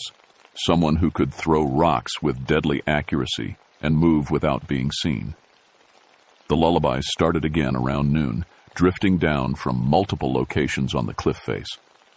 Beautiful voice, but there was something ancient about it. Something that belonged to the mountains themselves. "Ranger Thornwood." The helicopter pilot's voice came through my radio. "I'm getting that large heat signature again. Actually, make that 2 heat signatures. 1 large, 1 small, moving together through the boulder field below your position." I grabbed binoculars and scanned the rocks below us. Nothing visible, but the pilot had thermal imaging. He could see what we couldn't. Direction of movement? I asked. Heading toward the waterfall on the north face. There's a lot of vegetation there. Good cover. The waterfall. I knew that area. Steep cascade dropping into a deep pool surrounded by thick forest. Perfect place to hide. Or to take someone you wanted to keep hidden. Mike, Jenny, we're moving, I called out. Everyone else, hold position and keep the Davies family back at base camp. We worked our way through the boulder maze toward the sound of falling water. The forest grew thicker as we descended, massive oaks and maples creating a green canopy that blocked most of the sunlight. Ancient trees, some of them probably standing when the first Europeans arrived in Virginia. The waterfall was beautiful, 30 feet of white water tumbling over granite into a pool so clear you could see the bottom. But as we approached, I noticed something that made me stop dead. Footprints in the mud beside the pool. Human prints, but wrong. Adult-sized, but the proportions were off. Too wide, too long, with what looked like claw marks at the tips of the toes. And beside the large prints, small ones. Child-sized sneaker treads. Fresh enough that water was still seeping into the impressions. Jesus Christ, Mike whispered. What? Kind of animal leaves prints like that? I was studying the tracks when Jenny grabbed my shoulder. Look, she said, pointing to the waterfall. Behind the cascade, barely visible through the rushing water, was an opening in the rock face, a cave entrance hidden by the waterfall itself. And in that cave, moving back and forth like someone pacing, was a shadow. Human-shaped, but massive, easily 8 feet tall, with arms that reached nearly to the ground. As we watched, a smaller shadow joined the large one, child-sized. The two shadows embraced, and we heard that lullaby again, muffled by rushing water, but unmistakably coming from the cave. We found them, Jenny breathed. But I was looking at those impossible footprints in the mud, thinking about 7 beds in a carefully constructed shelter, remembering stories the old-timers told about things that lived in the deep mountains. We hadn't found them. They had been waiting for us. The technical climbing team arrived within an hour. 3 specialists with enough rope and equipment to scale the White House. But when I showed them the waterfall cave, team leader Mark Stevens just shook his head. That's not a climbing job, Becca. That's a swimming job. Someone's got to go through the pool and behind the waterfall to reach that entrance. The water was deep and shockingly cold, even in late May. Mountain runoff that stayed near freezing year-round. But it was the only way to reach Susan. I'll go, I said. I know these mountains better than anyone, and I've worked with traumatized children before. Mark started to argue, but we could hear Susan's voice from inside the cave, singing along with that deep, impossible lullaby. She was alive, and she sounded happy. Not scared or hurt, but genuinely content. That worried me more than screaming would have. I stripped down to my uniform shirt and pants, waterproofed my radio and flashlight, and waded into the pool. The cold hit me like a physical blow, but I pushed through the numbing shock and swam toward the waterfall. The water thundered over my head as I felt along the rock face for the cave entrance. My hands found an opening just wide enough for a person to squeeze through. I took a deep breath and pulled myself inside. The cave was larger than I'd expected. My flashlight beam revealed a natural chamber maybe 20 feet across, with passages leading deeper into the mountain. The walls were covered with drawings, childish artwork in charcoal and clay, depicting stick figures and animals, and what looked like a very large woman surrounded by smaller figures. And there was Susan Davies. She was sitting on a bed of soft moss and leaves, clean and healthy, wearing fresh clothes that definitely weren't the ones she'd disappeared in. Her blonde hair had been braided with wildflowers. She looked like she'd been living here for months, not 2 days. Beside her sat something that shouldn't have existed. 12 feet tall, covered in coarse dark hair, with arms that reached nearly to the ground. Female, definitely female, with breasts and wide hips built for childbearing. Her face was almost human. Intelligent eyes, expressive mouth, but scaled up to match her massive body. She was braiding Susan's hair with gentle, careful fingers.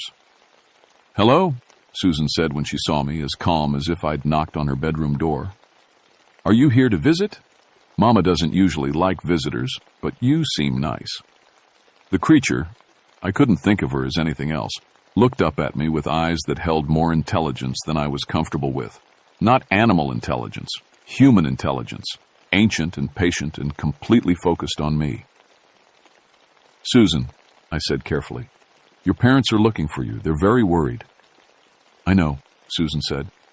"But Mama says parents sometimes lose their children in the mountains, and when that happens, she takes care of them until they're old enough to take care of themselves." The creature made a soft sound. Not quite speech, but definitely communication. Susan nodded like she understood perfectly. "She says you can visit, but you can't take me away. This is my home now." I looked around the cave and saw more evidence of long-term habitation. Stores of nuts and berries, fresh water collected in natural stone basins, and in the deeper passages, I could hear other voices, children's voices.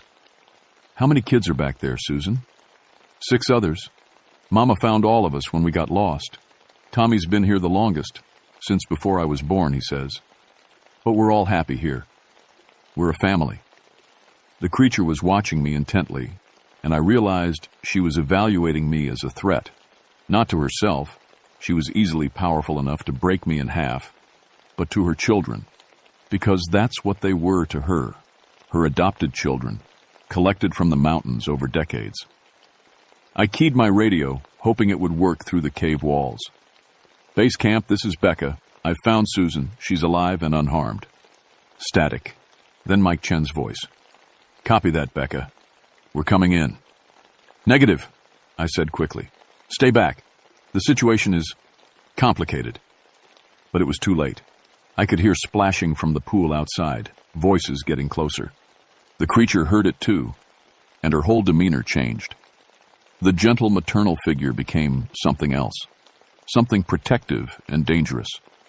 She stood to her full height, and in the confines of the cave she looked even more massive. Susan moved closer to her, not afraid but clearly claiming her protection. "Mama doesn't like strangers," Susan said. "She only trusts people who understand about taking care of children." Mike Chen's voice echoed from the cave entrance. "Becca, you okay in there?" The creature let out a sound that was part growl, part roar, part something else entirely. The cave walls shook, and loose rocks fell from the ceiling. Gee. In the deeper passages, children started crying. "She's scared," Susan said. "People try to take her children away, and she doesn't understand why." I was beginning to understand the situation. This creature, this mountain mother, had been collecting lost children for decades, maybe longer. In her mind, she was rescuing them from parents who couldn't keep them safe in the wilderness.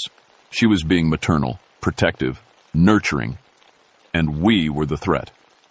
"Mike, back off," I radioed. "Do not enter this cave." But Mark Stevens was already squeezing through the entrance, climbing gear rattling, flashlight beam cutting through the darkness. The creature saw him and went completely still, the kind of stillness that comes right before an explosion. "Holy shit," Mark breathed when his light found her. That's when she moved. Faster than anything that size should have been able to move, she crossed the cave and grabbed Mark by his climbing harness. I heard bones crack as her massive hands closed around his chest. He screamed once, then went silent. She carried him to the cave entrance and threw him out into the pool with enough force that I heard the impact echo off the far wall. "Mama, no!" Susan was crying now. "He wasn't going to hurt us." But the creature was past listening. She blocked the cave entrance with her body and let out another roar that shook dust from the ceiling. From outside I could hear shouting, radio chatter, the sound of people running. "She won't hurt you," Susan said, grabbing my hand. "But she won't let you leave either, not if you're going to bring more people back." I looked into the creature's ancient eyes and saw the truth. She wasn't evil. She wasn't even really wild. She was a mother doing what mothers do, protecting her children from what she saw as danger. The problem was, we were the danger. Mark Stevens died in that pool, his chest crew, shed by hands that could have snapped trees. The rescue teams pulled his body out while I negotiated with a creature that shouldn't have existed, trying to find a solution that would save everyone. It took 6 hours. 6 hours of sitting in that cave, talking to Susan and the 6 other children the mountain mother had collected over the years. Tommy Hendricks, missing since 1952. Maria Santos, gone in 1961. 4 others, all taken as children, all raised in these caves as part of something that wasn't quite human family, but wasn't animal pack either. They were happy. That was the hardest part to accept. These children who'd been mourned and searched for and given up for dead, they were genuinely, completely happy.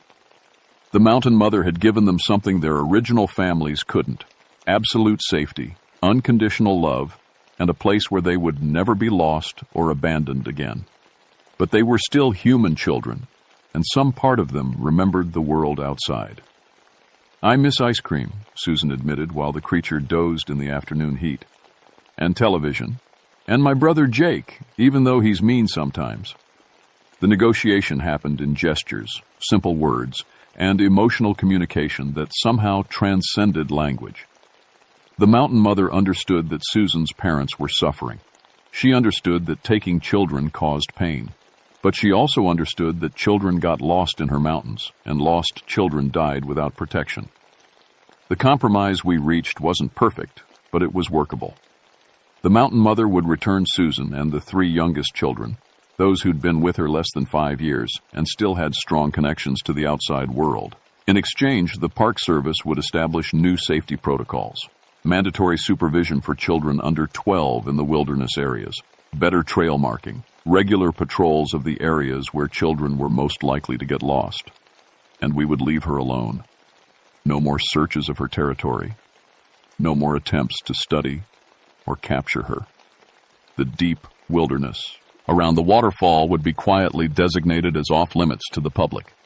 Tommy Hendricks and Maria Santos chose to stay. They'd been with her too long, become too much a part of her world. The mountain mother had raised them from children to adults, and this was their home now. We agreed to list them as presumed dead in official records, while quietly ensuring they had access to basic medical supplies and other necessities. The hardest part was explaining Mark Stevens' death. Climbing accident was the official cause. Equipment failure during a rescue attempt. His family never knew he died trying to separate a mother from her children. Susan Davies returned to her family with carefully constructed memory gaps. Exposure-induced trauma, the doctors called it. She remembered being lost, remembered being scared, but the details of her rescue were fuzzy. Her parents never questioned why she sometimes hummed lullabies in a language no one could identify, or why she insisted on sleeping with her bedroom door open so Mama can check on me. I kept my job, but everything changed for me after that day in the cave. I'd seen something that challenged every assumption I'd made about the natural world, about the boundaries between human and animal, about what it meant to be a mother. The mountain mother still lives in those caves behind the waterfall. I check on her territory during my regular patrols, leaving small offerings of food and supplies near the hidden entrances to her domain. Sometimes I catch glimpses of her moving through the trees at dusk, or hear her lullabies echoing off the granite walls. Children still get lost in Shenandoah National Park, but not in her territory. Not anymore. Parents who ignore the new safety protocols find their children gently guided back to marked trails by something they never quite see clearly. Rangers investigating reports of missi, and kids in the Old Rag area often find them sleeping peacefully in natural shelters, watched over by something that stays just outside the range of their flashlights. The old-timers were right about the mountain mother. She is a protector of lost children. But protection sometimes means keeping what you love close, even when others don't understand. I never told anyone the complete truth about what happened that day. How could I? Who would believe that something ancient and powerful lives in our national parks, raising human children with the patience and devotion of the world's most dedicated mother? But sometimes, late at night when I'm alone in my ranger station, I think about those children who chose to stay. About Tommy and Maria, now adults, living lives we can't imagine in caves we'll never map. About the mountain mother herself, patient and eternal, waiting for the next lost child who needs the kind of love she has to give. The mountains keep their secrets, and sometimes those secrets are the most beautiful and terrible truths we'll ever encounter. My name is Rebecca Thornwood, and I've been keeping that secret for 7 years now. Some things are too important to share with a world that wouldn't understand. Some mothers will do anything to protect their children, even if those children aren't quite human, even if that mother isn't quite human either.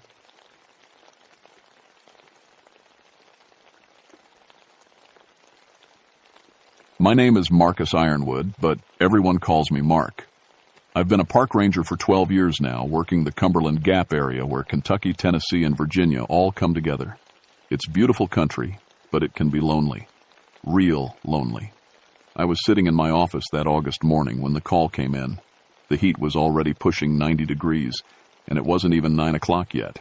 My radio crackled to life. "Ranger Ironwood, this is District. We need you to take a meeting with some federal folks." Federal folks. That usually meant trouble. 20 minutes later, 2 men in cheap suits walked into my office. The older one was DEA Agent Collins, gray hair and tired eyes. The younger one never gave his name. "We need your help with something," Collins said, settling into the chair across from my desk. "There's been unusual activity in the wilderness area near Tri-State Peak." I knew the area. Remote. Hard to reach. Perfect for people who didn't want to be found. "What kind of activity?" "Marijuana cultivation, we think. Maybe more. Local informants won't talk about it. They get scared when we ask questions." That didn't surprise me. Mountain folks had their own ways, their own rules. They'd been hiding from government men for 200 years. "We need someone who knows the land," the younger agent said. "Someone who can move quiet." I'd learned to move quiet in Vietnam. Different jungle, same skills. "What exactly are you asking me to do?" "Reconnaissance," Collins said. "Get eyes on whatever's happening in that hollow. Don't engage. Just observe and report." He slid a map across my desk. Red circle marked around an area I'd never explored. The maps called it Deserters Hollow, named for the Civil War soldiers who'd hidden there to avoid fighting. "Why won't your informants talk?" Collins and his partner exchanged a look. "They say it's haunted," the younger one said. "Bunch of mountain superstition." I'd heard the stories. Every old-timer in the Gap had tales about that hollow. Melungeon ghost stories, I'd always figured. The mixed-race mountain people had good reasons to want outsiders to stay away. "When do you want me to go?" "Tomorrow morning. Early." After they left, I studied the map. The hollow sat in a natural bowl between 3 ridges, accessible only by foot through thick forest. According to the topographical lines, there was a creek running through it, probably seasonal given the drought we'd been having. I'd grown up in these mountains before Vietnam changed everything, before my marriage fell apart, before I started living alone in these ranger quarters trying to forget things that wouldn't stay forgotten. The heat wave had been going on for 3 weeks. Everything was dry as kindling. Even the old-growth forest felt brittle, like it might crack if you looked at it wrong. Perfect fire weather, which meant I'd been on edge for days. That evening, I called my ex-wife Linda in Lexington. Our son Tommy answered. "Hey, Dad." "Hey, kiddo. How's summer vacation?" "Okay, I guess." He was 15 now, all awkward angles and cracking voice. "Mom says you might visit soon." "Maybe. Work's been busy." "Yeah, Mom told me. She says you're still chasing ghosts in the mountains." Linda had never understood why I came back here after the divorce, why I chose this job over something that paid better in the city. "Just keeping the mountains safe," I said. "From what?" Good question. Sometimes I wasn't sure myself. After we hung up, I sat on my porch as the sun went down.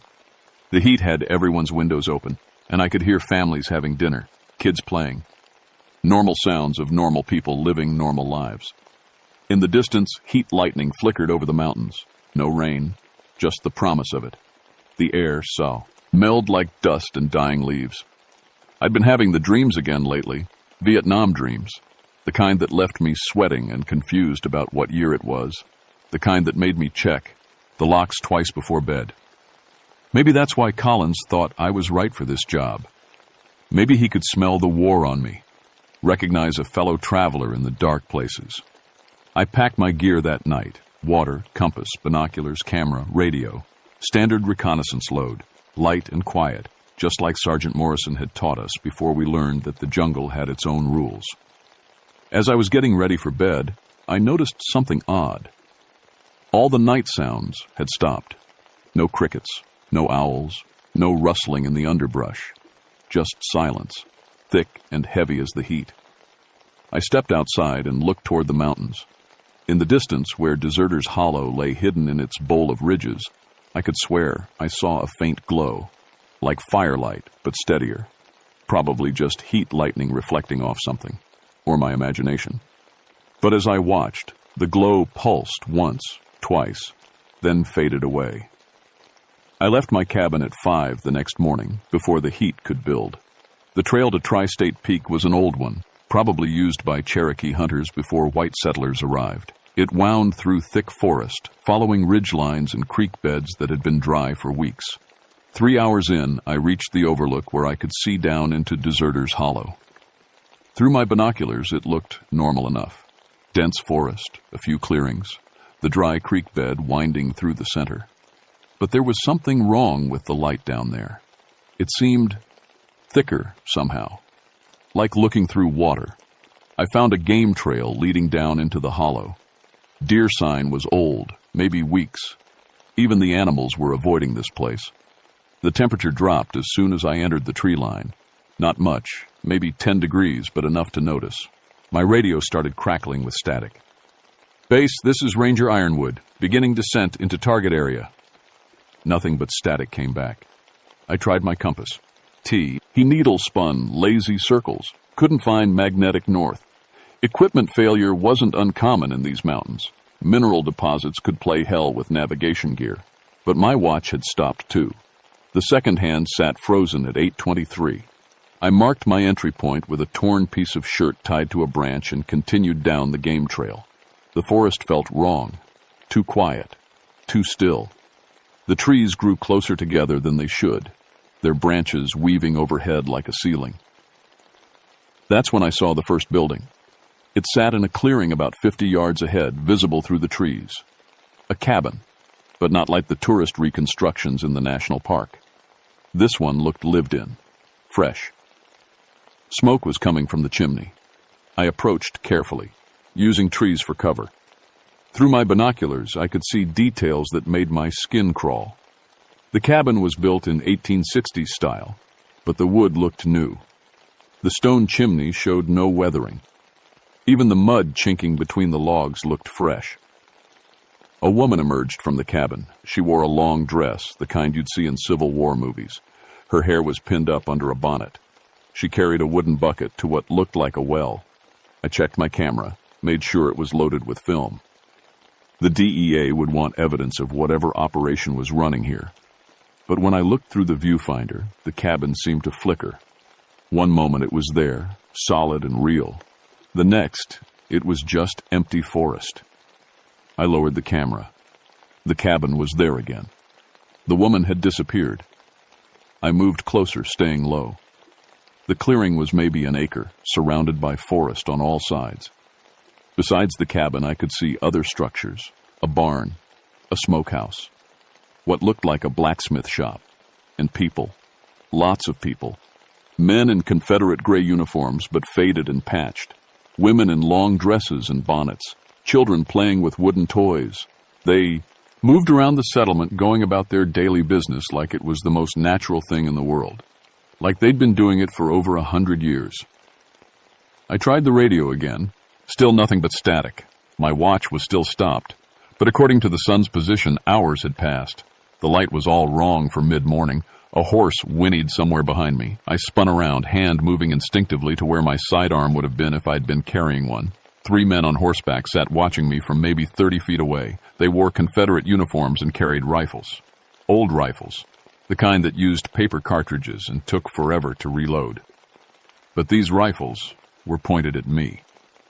"Well, well," the middle rider said. His voice had a thick mountain accent. "Look what wandered into our little valley." I stood slowly, hands visible. "I'm a park ranger. I'm investigating reports of illegal activity." The 3 men laughed. The sound was wrong somehow. Too harsh. Too knowing. Illegal activity, the leader repeated. That's a good one, Union Boy. Union Boy. I was wearing my Park Service uniform, complete with badges and patches. No way they could mistake me for a Civil War soldier. I think there's been a misunderstanding, I said.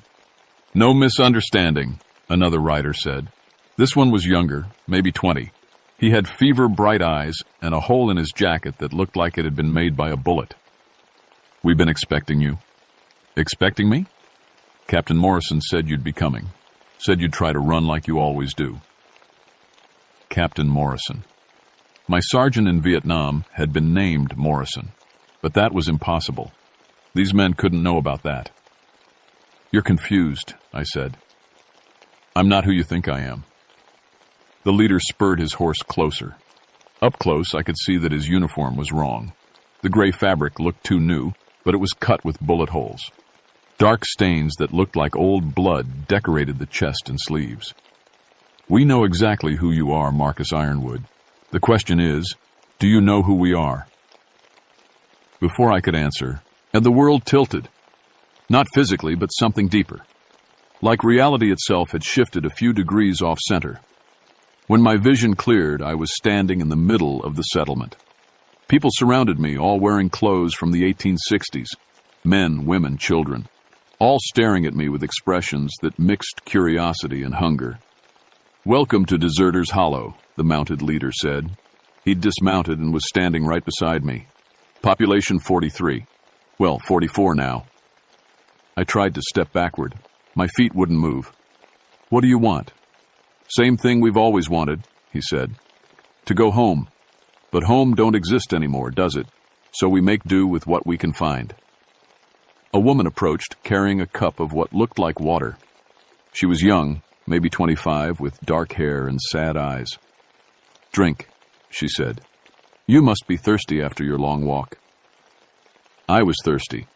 The heat and the long hike had dehydrated me, but something about her smile made me hesitate. Where am I really? I asked. You're home, she said. You've been running for so long. Time to rest. The cup smelled like creek water, clean and cool. I realized how much I wanted to drink it, and realized that wanting it was the last thing I should do. I knocked the cup from her hands. It shattered on the ground, but no water spilled out. Instead, something thick and dark pooled in the dirt. Something that moved. The woman's sad smile never changed, but her eyes went black. Completely black, like staring into a well at midnight. That wasn't very polite, she said. The mounted leader laughed. They never drink it the first time. Remember Jimmy? Took us 3 days to convince him. Jimmy. I looked around the crowd of faces and saw him near the back.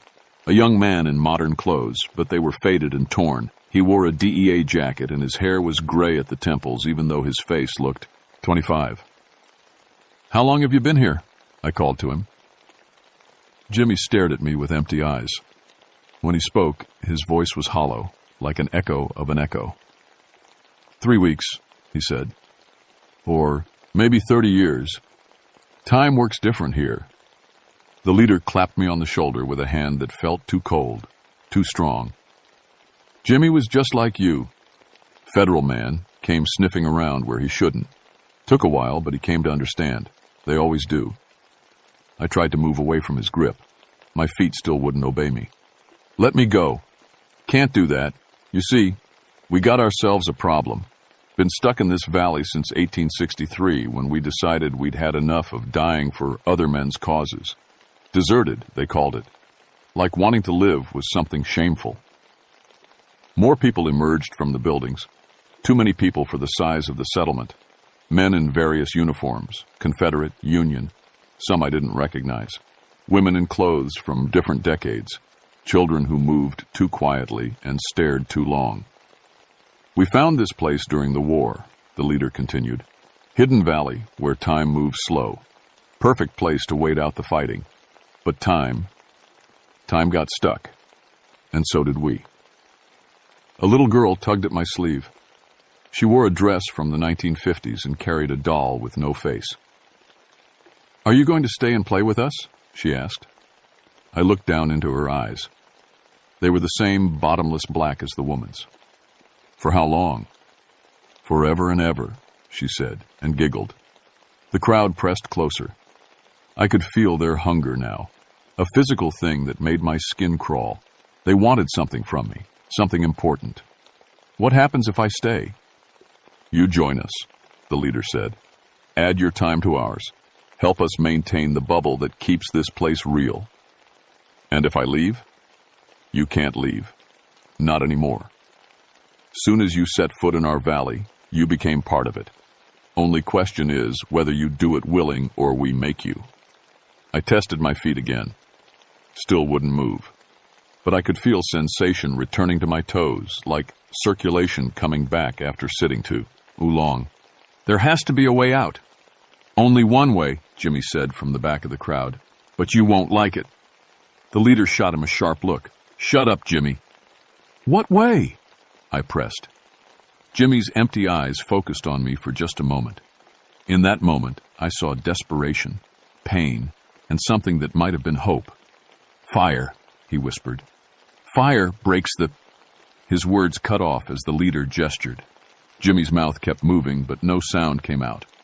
"Jimmy talks too much," the leader said. "Always has. Don't mind him."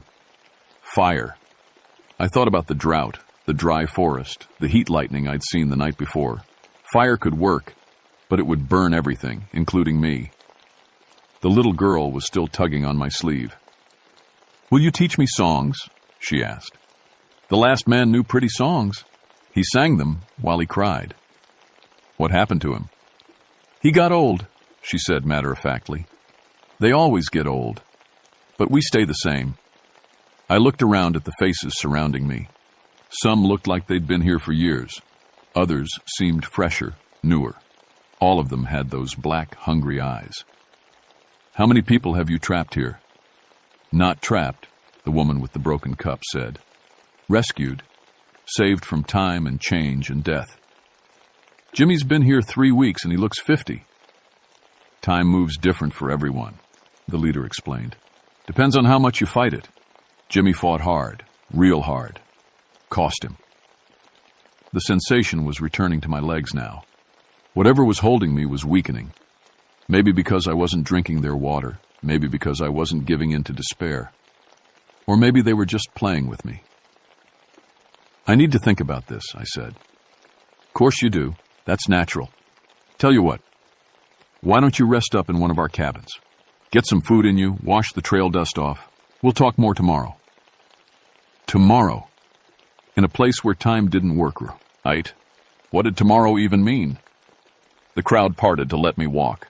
My feet worked again, but every step felt like walking through thick mud.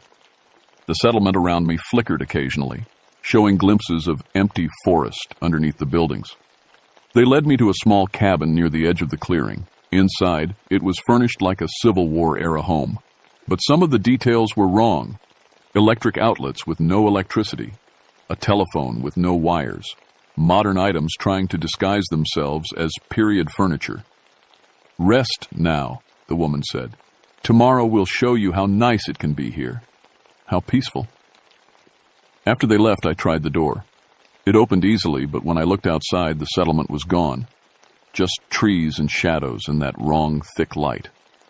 I stepped back inside and shut the door. When I opened it again, everything was back to normal. I was trapped in a nightmare that looked like a history lesson, but Jimmy had given me a clue. Fire. I started searching the cabin for anything that could burn. I found matches in a tin box on the mantelpiece. Real wooden matches, the kind they don't make anymore. But when I struck one, the flame was wrong. Instead of yellow-orange, it burned pale blue and gave off no heat. Everything in this place was a lie, wearing the mask of truth. I sat on the bed and tried to think. In Vietnam, when we got trapped behind enemy lines, Morrison always said the same thing. Don't panic. Assess. Plan. Execute. Assessment. I was trapped in some kind of temporal bubble with people who'd been dead for over a century. They were feeding off time itself, using visitors to maintain their existence. Plan. Jimmy had said fire would work. Real fire. not the cold blue flames these people used. Execute. That was the problem. A knock at the door interrupted my thoughts. The little girl with the faceless doll stood outside. "Supper time," she announced. I followed her to what looked like a community dining hall, long wooden tables filled with people. The food looked normal enough. Cornbread, beans, what might have been deer me, chat, but everything had that same wrong quality as the blue flames. I sat where they indicated and pretended to eat. The food had no taste, no substance. It was the idea of food rather than food itself. "You're not eating," the leader observed. He sat at the head of the main table like some kind of feudal lord. "Not very hungry." "That's the thing about this place," he said. "After a while, you don't need much. Food, sleep, even air becomes optional." Jimmy sat at the far end of the table, mechanically moving his fork from plate to mouth and back again. He'd aged even more since this morning. Gray streaks in his hair had become solid silver. "Tell me about the fire," I said quietly. The leader's fork stopped halfway to his mouth. "What fire?" "The one Jimmy mentioned. The one that breaks whatever spell you've got on this place." Conversations around the table stopped. Everyone turned to look at me with those black, hungry eyes. "There's no fire," the woman said. "Fire is dangerous. Fire destroys." "That's exactly what I'm counting on." The leader set down his fork carefully. "You don't understand what you're saying. This place is sanctuary, haven from the world's cruelty. We've built something beautiful here." "You've built a prison." "For who? Us? We're free here, free from time, from aging, from death." "What about Jimmy? What about all the others you've trapped?" "They chose to stay." "Did they? Or did you make them?" The little girl giggled. "He's funny. The last funny man burned up real good." The temperature in the room dropped 20 degrees in an instant. Everyone's breath came out in white puffs. "Sarah," the leader said sharply, "don't talk about that." But Sarah wasn't done. "He had matches too, real matches from the outside. Made pretty orange fire that hurt to look at." "What happened to him?" "He went away," Sarah said sadly. "All the fire people go out. That's why we don't like fire." I understood now. Real fire from the outside world could disrupt whatever was keeping this place stable. But it came at a cost. "How do I make real fire?" The leader stood up, his chair scraping against the wooden floor. "You don't. You're going to stay here with us. Add your years to our years. Help us keep the dream alive." "What if I refuse?" "Then you'll age like Jimmy, fast and hard until there's nothing left but an empty shell. But you'll still be here, still part of us." I looked around the table at all the faces. How many were willing prisoners? How many had fought like Jimmy and lost? "There is another option," a voice said from the back of the room. A man stepped out of the shadows. He was tall, gaunt, wearing a Union Army uniform that looked like it had seen real battle. His eyes weren't black like the others. They were blue, tired, but human. "Colonel Morrison," the leader said. "We thought you were resting." Morrison, like my sergeant in Vietnam.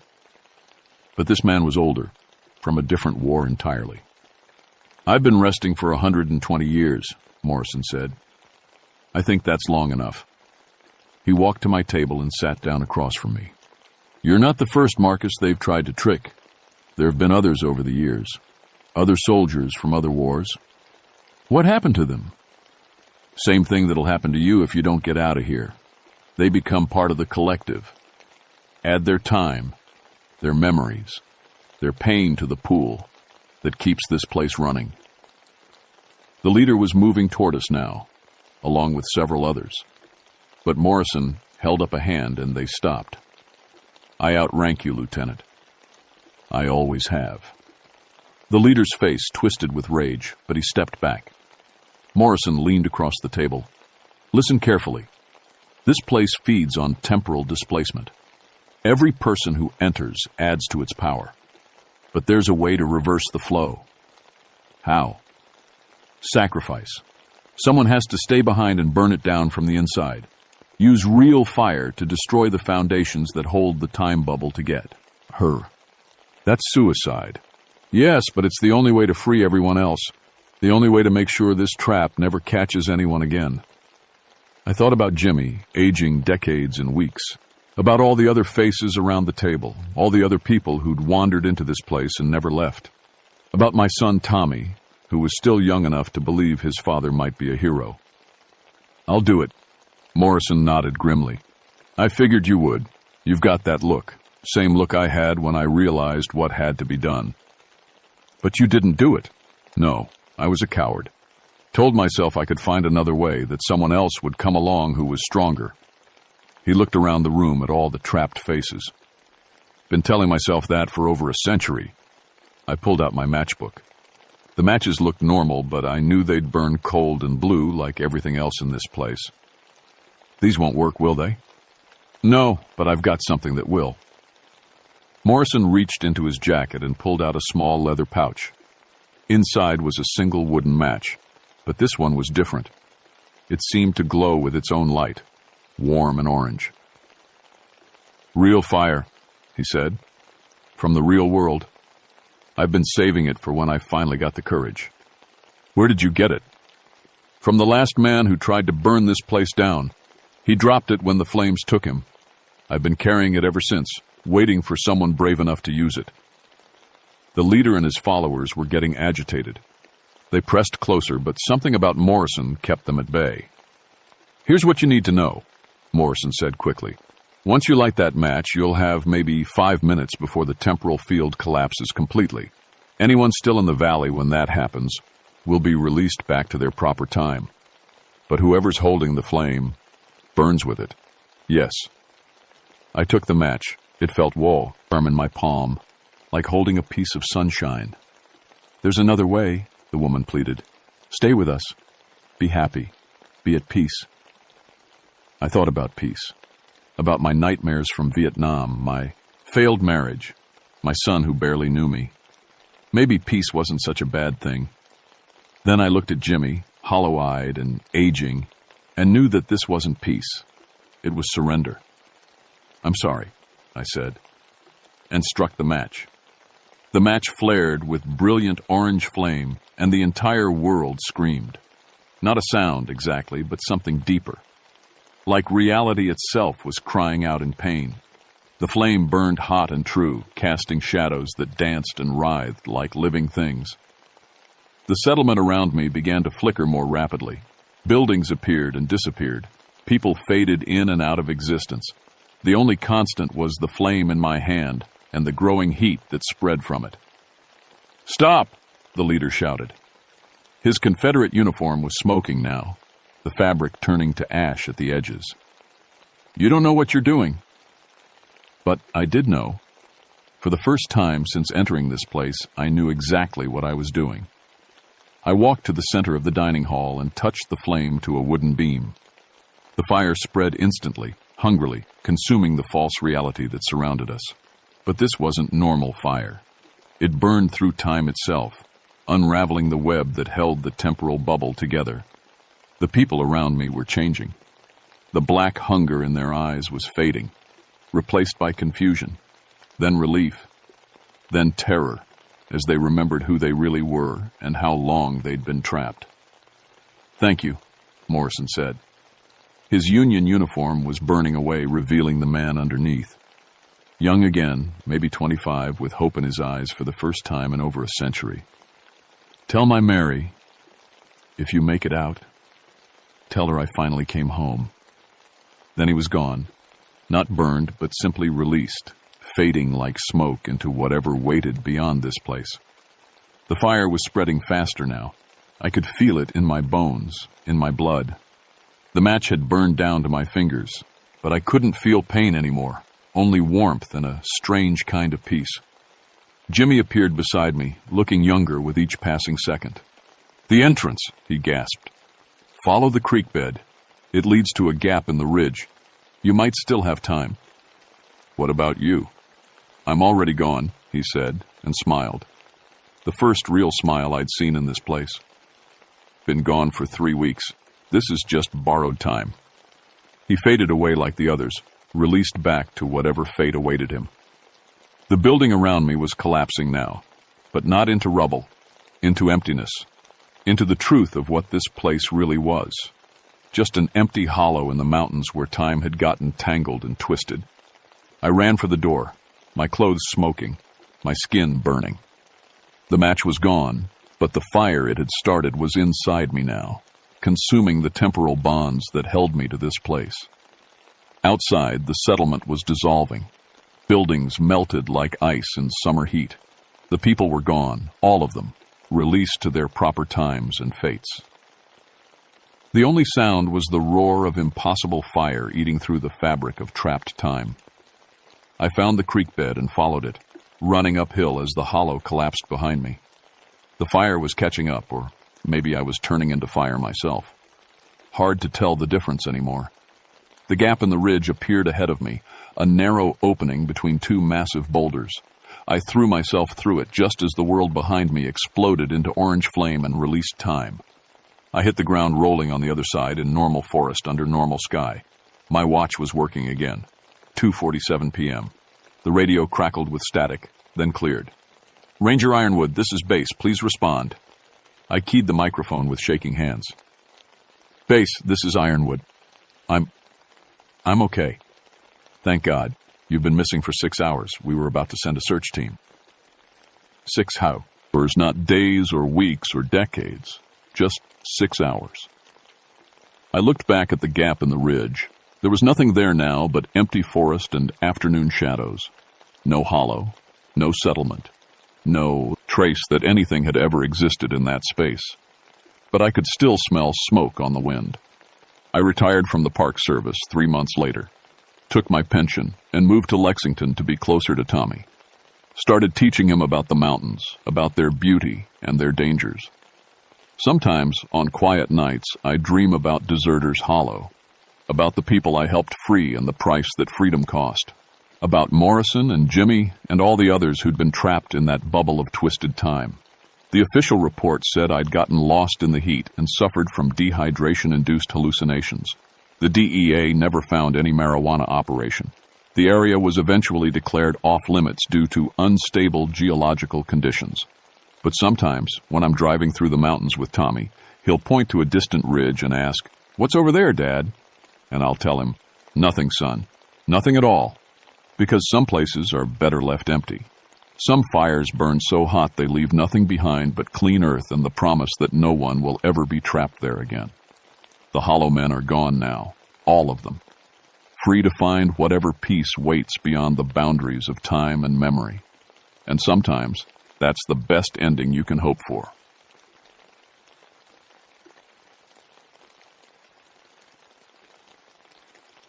My name is Samuel Bloodworth, but everyone just calls me Sam.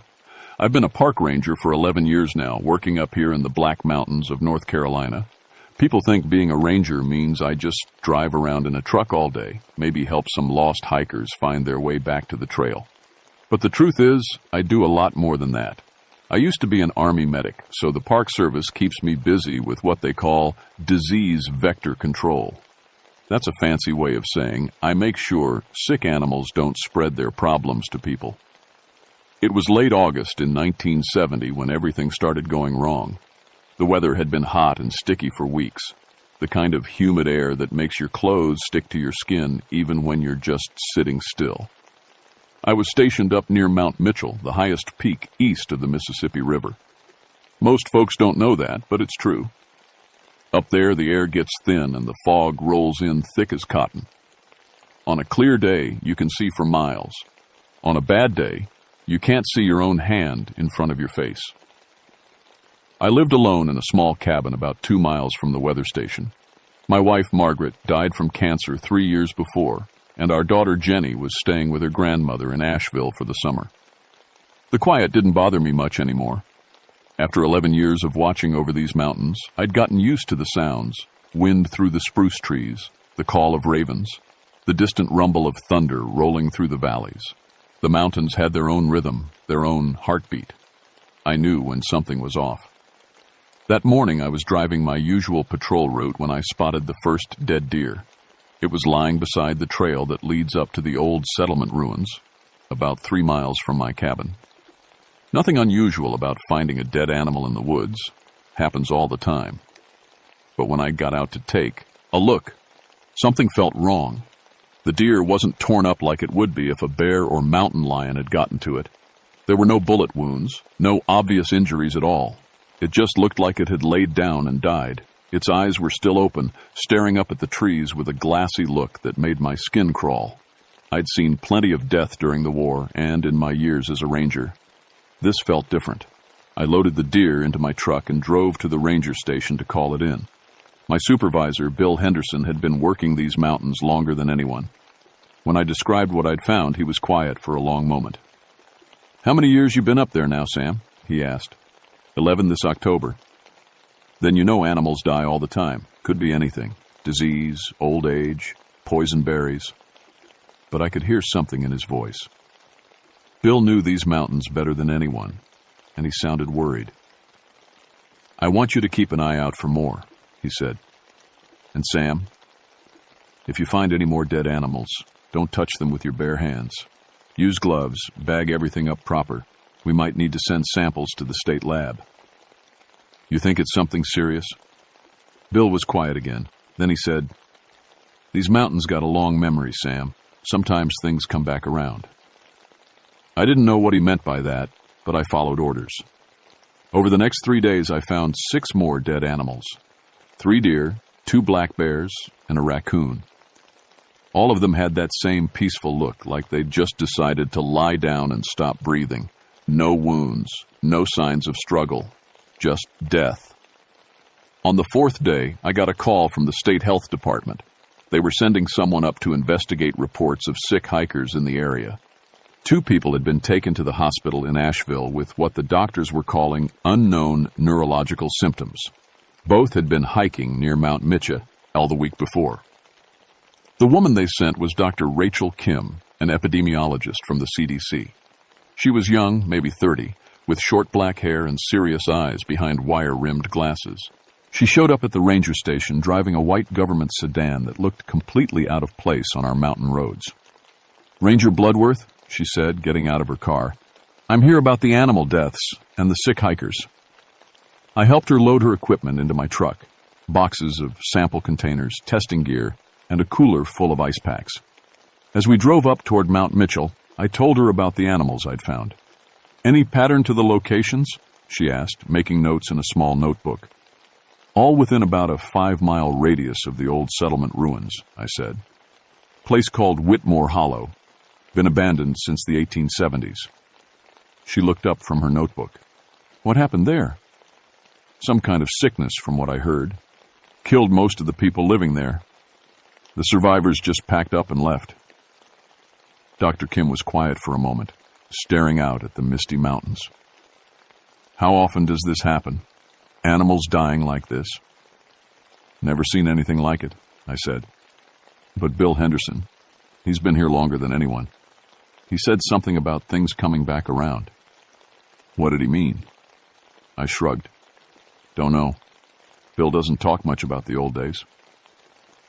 We spent the rest of the morning collecting tissue samples from the dead animals I'd found. Dr. Kim worked carefully, wearing thick gloves and a face mask, sealing each sample in its own container. She was thorough, professional, but I could see the confusion in her eyes. Whatever was killing these animals, it wasn't anything she'd seen before. That evening, we sat on the porch of my cabin, drinking coffee and watching the fog roll in between the trees. The mountains were quiet, except for the sound of wind through the leaves. "In all your time up here," Dr. Kim said, "have you ever heard stories about this place? Local legends, old superstitions?" "You mean ghost stories?" "Anything that might explain a recurring pattern of illness or death." I thought about it. Mountain people had always been full of stories, tales about things in the woods, spirits that didn't rest easy, places where the living shouldn't go. My grandmother used to tell me stories about the mountain fever, a sickness that would sweep through the hollows every few decades, taking whole families at a time. But I was a man of science, trained in medicine and disease prevention. I'd always figured those old stories were just ways for people to explain things they didn't understand. Poor hygiene, contaminated water, diseases we now had names for. Just old superstitions, I told her. People making up stories to explain things they couldn't understand. Dr. Kim nodded, but she kept staring out into the dark woods. Maybe, she said, but something's happening up here. Something that doesn't fit any pattern I know. That night I lay in bed listening to the sounds outside my cabin. The usual night sounds. Owls, the rustle of small animals in the underbrush, the creak of tree branches in the wind. But underneath it all, there was something else, a feeling more than a sound, like the mountains themselves were holding their breath, waiting for something to happen. I didn't sleep much. The next morning, Dr. Kim's test results came back from the lab, and they made no sense at all. She called me over to the ranger station where she'd set up her equipment, her face pale and confused. "Sam, look at this," she said, pointing to a printout from one of her machines. "These tissue samples are showing markers for at least 3 different pathogens: bacterial, viral, and something else I can't identify." "Is that unusual?" "It's impossible," she said. "Animals don't get infected with multiple diseases like this simultaneously. Their immune systems would fight one or the other, not just give up to everything at once." She showed me more printouts, graphs with lines that spiked and dropped in patterns that looked more like music than medical data. "And these readings keep changing. I run the same sample twice. I get different results each time." "Equipment malfunction?" That's what I thought. "But I've triple-checked everything. The machines are working fine." She sat down heavily in her chair. "Sam, in 15 years of doing this job, I've never seen anything like it." That afternoon, we drove up to Whitmore Hollow to examine the old settlement ruins. The road ended about a mile from the site, so we had to hike in through thick woods. The trees seemed different here, older, darker, with branches that twisted in strange directions. Even in the middle of the day, the canopy was so thick that it felt like evening. The ruins weren't much to look at.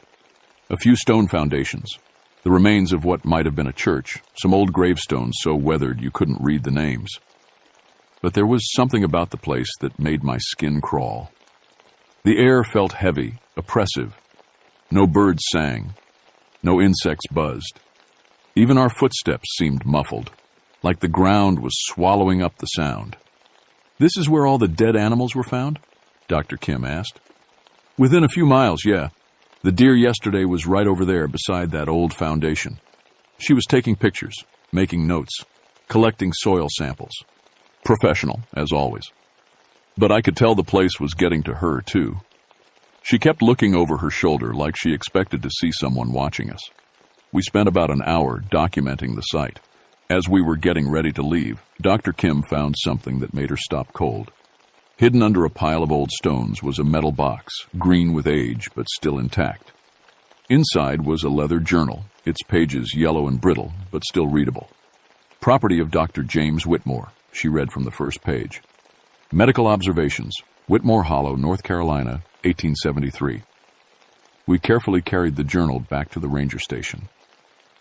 That evening, by the gate of kerosene lamps, we read through Dr. Whitmore's entries.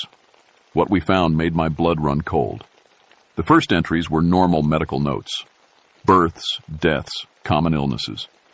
But as the months went on, Dr. Whitmore's writing became more frantic, more desperate. June 15th, 1873. The Hendricks boy shows the same symptoms as the others.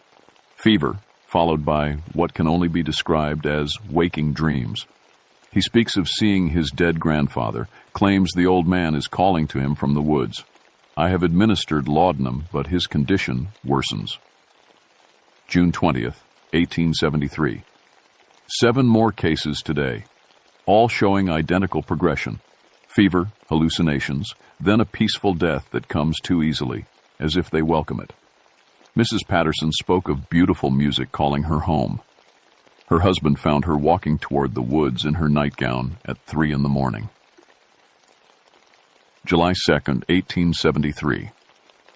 I begin to suspect this is no ordinary disease. The afflicted speak of shared visions, of voices that call to them in languages they do not know but somehow understand. They die with smiles on their faces, as if going to meet old friends. July 15th, 1873. God help us all. I have seen it myself now. In the woods beyond the settlement, shapes that move between the trees. They do not walk as men walk. They call with voices like singing, like music made of moonlight and memory. I understand now why the others went willingly. July 20th, 1873. I am the last. The others have all gone into the woods, drawn by the singing. I have barricaded myself in my house, but I can hear them calling. My dear wife, my children, all of them singing together now. They want me to join them. They say there is no pain there, no sorrow, only peace eternal. July 22nd, 1873. I cannot resist much longer. The music grows stronger each night. I see them in my dreams, all those I have lost. They are happy there, in that place beyond Tum, and the trees. Why do I fight it? What is left for me here? The final entry was barely legible, the handwriting shaky and rushed. I go to them now. If anyone finds this record, know that we died not from disease, but from something far older, something that has always been here in these mountains. It feeds on sorrow, on loss, on the love that refuses to let go. Beware the singing in the woods. Beware the voices of the dead. Dr. Kim set the journal down with shaking hands. Sam, this describes exactly what's happening to the hikers. The neurological symptoms, the hallucinations. It's just an old man's ravings, I said, but even as I spoke the words, I didn't believe them. People back then didn't understand mental illness, disease progression. They made up supernatural explanations for things they couldn't comprehend. But that night, as I lay in my cabin trying to sleep, I heard it for the first time. Soft at first. So quiet I thought it might be the wind through the trees. But slowly it grew clearer. Music floating through the forest. Not quite singing, not quite instrumental. Something that seemed to come from the mountains themselves. It was beautiful. Hauntingly, heartbreakingly beautiful. And underneath the melody, I could swear I heard a voice I recognized. Margaret's voice, calling my name. I sat up in bed, my heart pounding. The music stopped. The next morning, I told myself it had been a dream. But when I met Dr. Kim at the ranger station, I could see in her eyes that she'd heard it too. We need to talk to the hikers who got sick, she said. Find out exactly what they experienced. We drove down to Asheville to the hospital. The first hiker, a man named Robert Chen, was conscious but barely responsive. He stared at the ceiling with a dreamy expression, occasionally mumbling words we couldn't understand. The second hiker, a woman named Patricia Mills, was more coherent. When we asked her about her experience on the mountain, her eyes filled with tears. "My brother," she whispered. "I saw my brother Danny. He died in Vietnam 2 years ago, but he was there in the woods, calling to me. He looked so happy, so peaceful. He wanted me to come with him." "Where did you see him?" Dr. Kim asked gently. "Near some old stone ruins. There was music. The most beautiful music I've ever heard. Danny was singing along with it. He said everyone was there, everyone we'd ever lost. He said they were waiting for us." Patricia grabbed Dr. Kim's hand. "You have to understand. It wasn't scary. It was wonderful. I wanted to go with him. If the other hikers hadn't found me and brought me down from the mountain, I would have followed him into the woods. I still want to." As we drove back up the mountain, Dr. Kim was quiet for a long time. Finally, she said, "Sam, what if Dr. Whitmore was right? What if this isn't a disease in any conventional sense?" "You're a scientist," I said, "yeah. You don't believe in ghosts and spirits." "I believe in evidence," she replied. "And the evidence says something is up there that we don't understand. Something that affects brain chemistry in ways that make people see and hear things. Something that's been doing it for over 100 years. That evening, we both heard the music again. This time, it was closer, clearer. And this time, we both heard voices we recognized. For me, it was Margaret, singing the lullaby she used to sing to Jenny when she was small. For Dr. Kim, it was someone she wouldn't tell me about, but I could see the tears in her eyes. "We have to go up there," she said. "To the ruins. We have to see what's really happening." "That's exactly what everyone else did," I reminded her. "And they all died." But even as I said it, I knew we were going to go. The music was calling to us, and despite everything we knew about the danger, it was getting harder and harder to resist. We went up to Whitmore Hollow the next morning, armed with every piece of scientific equipment Dr. Kim could carve. The EMF detectors, air quality monitors, recording devices, anything that might help us understand what we were dealing with. I brought my service revolver, though I wasn't sure what good it would do against something that had been killing people for over a century. The ruins felt different in daylight, still oppressive, still unnaturally quiet. But there was something else now, an expectancy, like the air itself was waiting for something to happen. Dr. Kim set up her equipment while I explored the remains of the settlement. Most of the buildings had been nothing more than log cabins, long since rotted away. But the stone foundations remained, marking out the shape of what had once been a thriving community. According to the old records, nearly 200 people had lived here in 1873. By the end of that summer, they were all dead or gone. In what had been the center of town, I found the remains of a well. The stone rim was still intact, though the opening had been covered with a rusted metal grate. When I peered down into the darkness, I could see water maybe 20 feet down, but there was something else floating on the surface, pale shapes that might have been bones. "Sam!" Dr. Kim called from across the clearing. "You need to see this."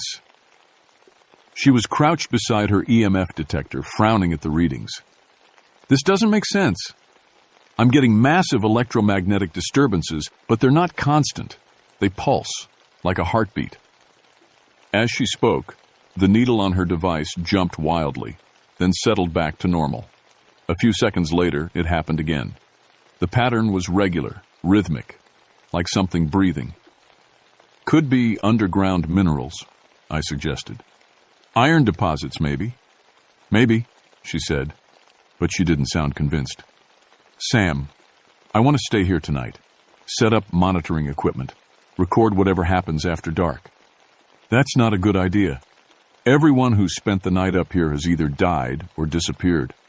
Then we'll be the first to survive it. Look, whatever this is, it's not going to stop. More animals will die. More hikers weak. You'll get sick.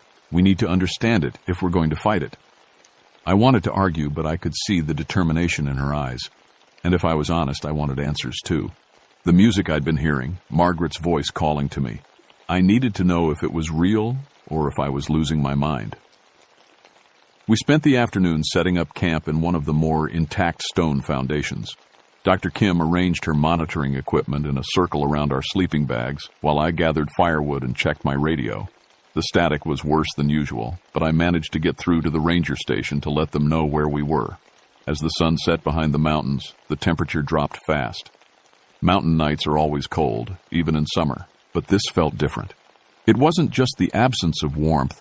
It was like the cold was alive, creeping through the trees with purpose. The music started just after midnight. It began as a whisper, so soft I thought it might be the wind. But gradually, it grew clearer, more distinct. Voices singing in harmony, a melody that seemed to come from the earth itself. Dr. Kim's equipment went crazy, needles spinning, digital displays flickering, her recording devices picking up sounds we couldn't hear with our ears. "My God," she whispered, staring at her instruments. "Sam, there are dozens of voices, maybe hundreds, all singing the same song."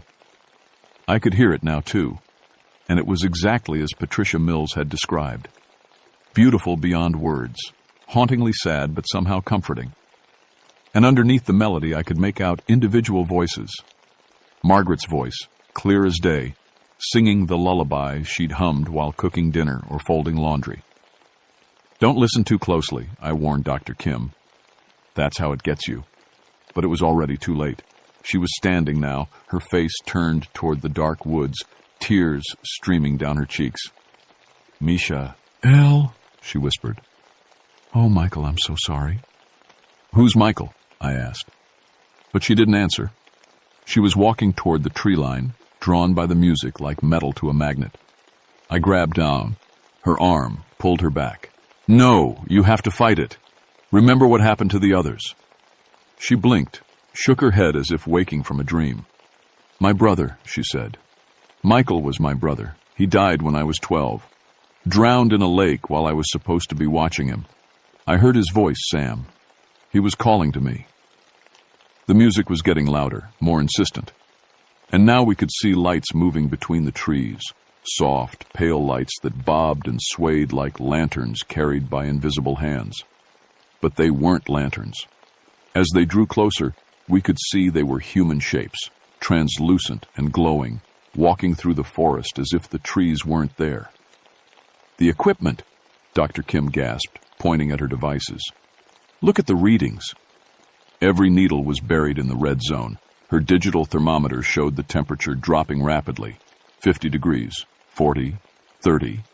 The EMF detector was screaming a constant alarm, and her audio equipment was recording sounds across the entire spectrum, frequencies that shouldn't exist.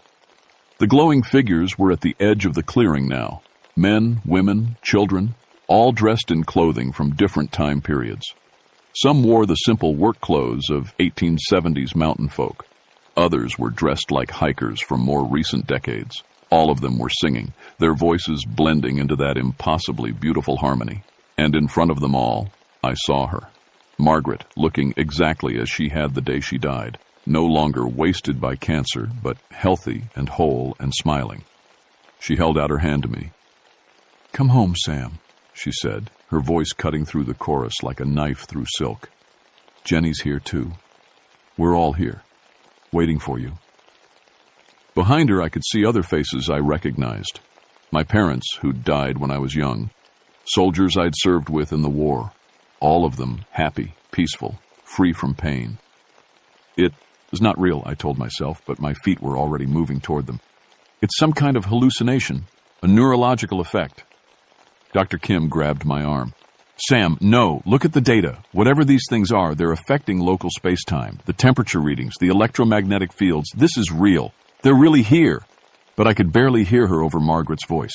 She was singing our wedding song now, the one we'd danced to on our first anniversary. I could smell her perfume, feel the warmth of her hand in mine. I've missed you so much, she said. It's been so lonely without you. But you can end that now. You can come with us. Be with us forever. I was almost at the tree line when Dr. Kim did something that saved my life. She fired her flare gun straight up into the air, the sudden red light cutting through the darkness like a scream. The figures vanished instantly. The music stopped. The forest fell silent except for the sound of my own ragged breathing. What the hell did you do that for? I shouted, anger and loss tearing through me like physical pain. Because they were killing you, she said. Look at your hands. I looked down. My fingertips were blue with cold, and there were frost crystals forming on my jacket. If I'd taken another step toward those figures, I would have frozen to death. They're not just spirits, Dr. Kim said, her voice shaking. There's something else, something that feeds on life force, on the warmth of living things. They lure people in with visions of dead loved ones, then drain them dry. We spent the rest of the night huddled by our fire, too terrified to sleep. Dr. Kim's equipment continued to register anomalous readings until dawn, when everything suddenly returned to normal. As the sun rose, she packed up her gear with shaking hands. We have to warn people, she said. Close off this area, keep people away. But even as she spoke, I could see the doubt in her eyes. Who would believe us? How do you explain something like this to people who live in a world of science and reason? As we hiked back, toward the ranger station, neither of us spoke about what we'd seen. But I knew we were both thinking the same thing. The entities, whatever they were, had shown us exactly what we wanted most. For me, it was Margaret and the family I'd lost. For Dr. Kim, it was the brother she'd failed to save. And despite everything we'd learned about the danger, despite knowing it would kill us, we both wanted to go back. The hunger in those mountains was older and stronger than human reason, and it was far from finished with us. 3 days later, Dr. Kim was missing. I'd driven down to the ranger station that morning to find her car still in the parking lot, but no sign of her anywhere. Her hotel room in town was empty, bed unslept in. All her equipment was still at the station, but her personal belongings were gone. Bill Henderson helped me search the obvious places, the trails, the campsites, the areas where hikers sometimes got lost. But I knew where she'd gone. I'd been fighting the same pull for 3 days, the constant whisper in the back of my mind telling me to go back to Whitmore Hollow, back to the music and the lights and Margaret's waiting arms. I found her that evening, sitting on a stone foundation in the center of the ruins. She was alive, but barely. Her lips were blue, her breathing shallow, and she was staring into the woods with the same dreamy expression I'd seen on the hiker in the hospital. "Rachel," I called, approaching slowly. "You need to come with me, now." She turned to look at me, and her eyes were completely different. Older somehow, filled with knowledge that didn't belong in a 30-year-old epidemiologist. "I understand now, Sam," she said, her voice eerily calm. "I've been talking to them, to all of them. Dr. Whitmore, the hikers, everyone who's ever come here. They're not dead, not really. They're part of something bigger now. Your hypothesis." "Ermic," I said, pulling off my jacket to wrap around her shoulders. "We need to get you warm, get you to a hospital." But she pushed the jacket away. "Listen to me. This isn't a disease, isn't some kind of natural phenomenon. It's a consciousness, an ancient intelligence that's been here since before humans walked these mountains. It feeds on life force, yes, but not in the way we thought." Her words were coming faster now, urgent. "It doesn't kill people, Sam. It preserves them, takes their life energy and incorporates it into itself. Everyone who's ever died here is still alive, still conscious, but part of this greater entity. They're trying to tell us something." "They're trying to kill us," I said, "just like they killed everyone else." "No!" She grabbed my arm with surprising strength. "They're trying to warn us. The entity is growing stronger, hungrier. It's been feeding on the occasional hiker, the lost traveler, for decades. But that's not enough anymore. It wants to spread beyond these mountains, to find new feeding grounds." As if summoned by her words, the music began again. But this time it was different, darker, more urgent. The temperature around us dropped 20 degrees in seconds, and I could see our breath misting in the suddenly frigid air. The glowing figures emerged from the woods, more of them than I'd ever seen before. Hundreds of translucent forms, all moving toward the center of the ruins where we sat. And leading them was Margaret. But she looked different now, sad, desperate, like she was trying to communicate something important. "Sam," her voice echoed in my head, "you have to listen. We don't have much time." Dr. Kim stood up, and I realized with horror that she was starting to become translucent too. The entity was taking her, absorbing her life force slowly so she could serve as a translator between the living and the dead. "The entity, I made a mistake," she said, her voice growing fainter. When it took Dr. Whitmore, it absorbed not just his life force, but his medical knowledge. When it took the other victims, it gained their memories, their experiences. Now it knows about the outside world. It knows how many people live in the cities below, how much life force is available there. The ghostly figures were all around us now, and I could hear their voices. Not singing this time, but speaking, all trying to talk at once. Warnings, pleas, desperate attempts to communicate. Margaret stepped forward, her form more solid than the others. "Sam, my love, you have to stop it. The entity is preparing to leave the mountains. It's going to spread to the valleys, the towns, everywhere people live. It will feed until there's nothing left." "How?" I asked. "How do I stop something like this?" "Fire," Dr. Kim said, her voice now barely a whisper.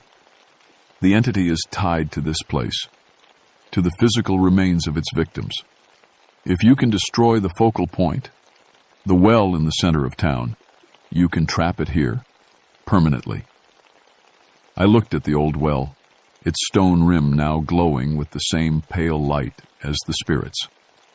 What about you? What about all of them? We'll be free, Margaret said. Free to move on to whatever comes next. We've been trapped here for so long, unable to rest, unable to warn anyone. This is our chance. Dr. Kim collapsed then, her physical form flickering like a candle in the wind. The entity was taking her completely now, adding her knowledge to its vast collection of absorbed minds. But as she faded, she whispered one last thing. The flare gun, in my equipment bag. Use it on the well. I ran to where she'd dropped her gear, searching frantically as the ghostly figures pressed closer. The temperature was dropping rapidly now. My fingers were going numb, and ice crystals were forming on everything around me. The entity was trying to freeze me solid before I could act. The flare gun was at the bottom of the bag. I grabbed it, checked that it was loaded, and turned toward the wells. The spirits were between me and my target now, but they weren't trying to stop me. Instead, they were forming a protective circle, using their own energy to shield me from the entity's killing cold. Hurry, Sam! Margaret's voice cut through the chaos. It knows what you're trying to do. The well was maybe 30 feet away, but it felt like miles. Each step was a battle against the supernatural cold, against the entity's will pressing down on me like a physical weight. I could feel my strength leaving me, my life force being drained just like all the others. 20 feet, 15, 10. The spirits around me were starting to fade, their protective energy exhausted. I could see the entity's true form now, rising up from the well like a pillar of darkness shot through with veins of pale light. It was massive, ancient, hungry beyond human comprehension. And it was beautiful. Even as it tried to kill me, I could understand why people had walked willingly into its embrace. It offered peace, an end to pain and loss and loneliness. It offered reunion with everyone we'd ever loved. 5 feet from the well, I raised the flare gun. The entity spoke then, not in words, but directly into my mind. It promised me Margaret, promised me a life without grief or regret. All I had to do was lower the gun, accept its gift, become part of something greater than myself. For a moment, I almost did it. The offer was everything I'd wanted since Margaret died. But then I heard another voice, Jenny, my daughter, calling to me from somewhere far away. She was still alive, still needed her father. If I let this thing escape the mountains, she would be in danger. Everyone would be. I pulled the trigger. The flare hit the water at the bottom of the well and exploded in a burst of brilliant red light. The entity's scream shook the ground, a sound like the death of mountains. The pale spirits around had me brightened for a moment, their faces filled with gratitude and relief. Then they were gone.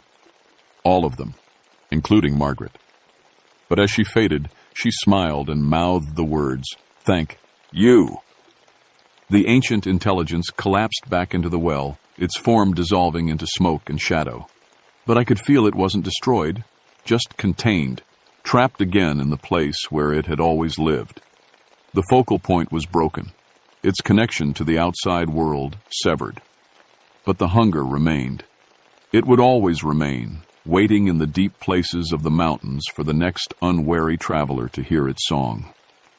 I found Dr. Kim's body the next morning, curled up peacefully beside the well, as if she'd simply gone to sleep. The coroner ruled it death by exposure, complicated by exhaustion and hypothermia. There was no mention of the supernatural, no official record of what had really happened up there. They transferred me to a different station after that, somewhere far from the Black Mountains. But I kept in touch with Bill Henderson, and he kept me informed about the area around Whitmore Hollow. The Park Service closed it off permanently, citing geological instability and recurring wildlife health issues.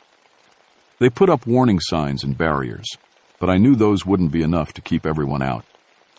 Every few years, Bill would call me about another incident, a hiker who'd ignored the warnings, a researcher who'd thought they could solve the mystery where others had failed.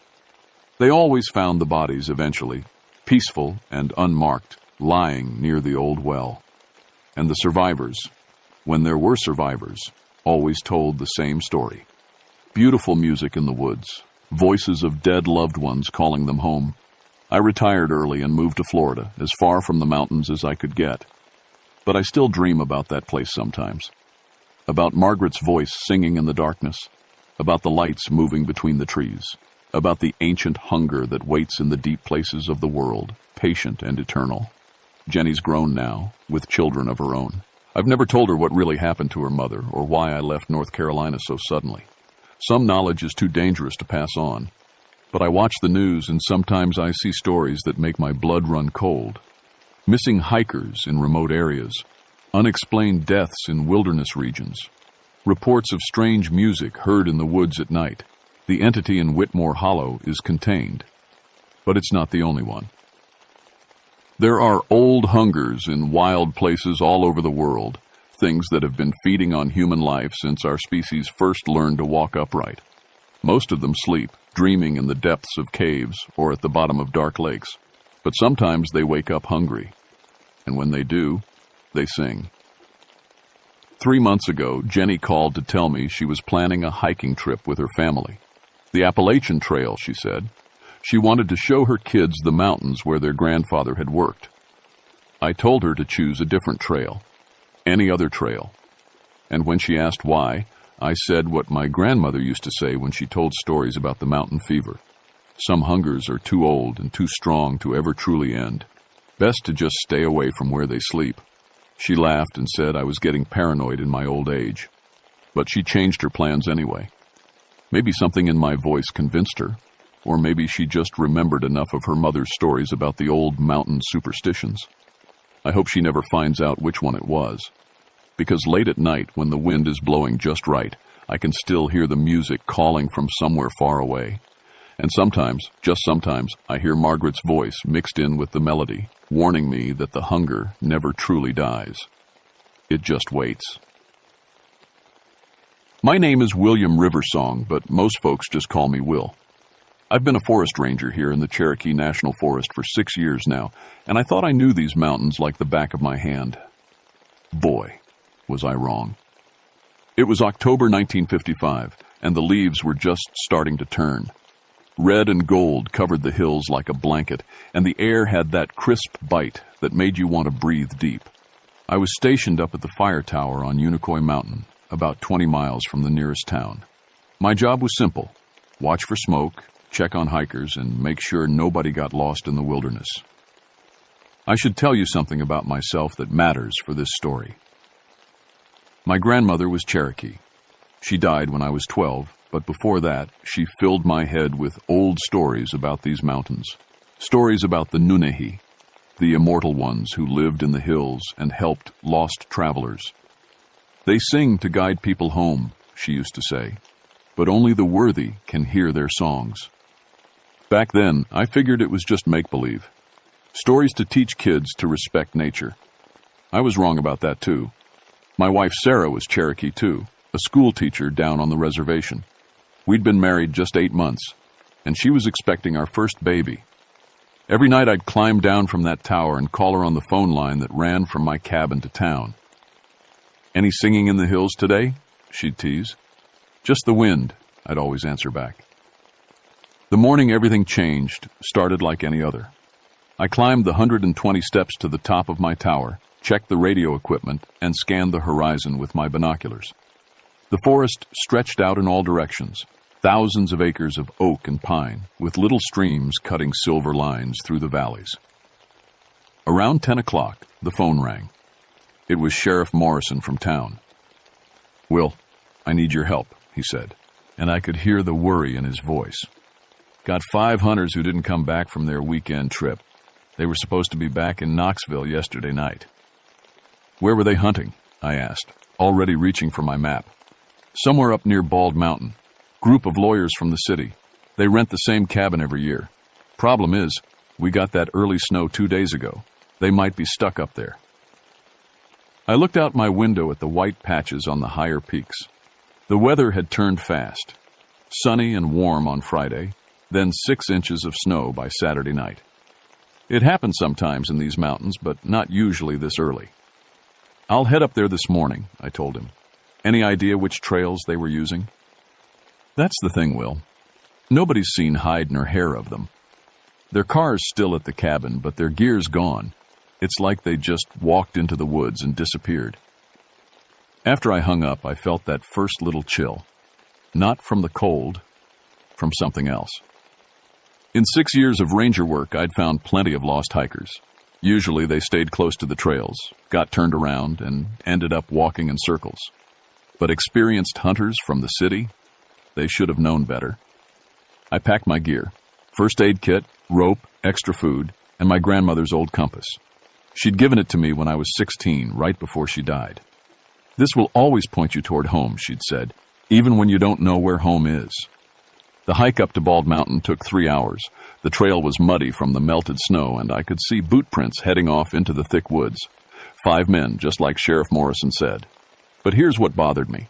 Their tracks were heading straight toward the old Cherokee lands, the places my grandmother had told me never to go alone. As I followed their trail deeper into the forest, I started hearing things.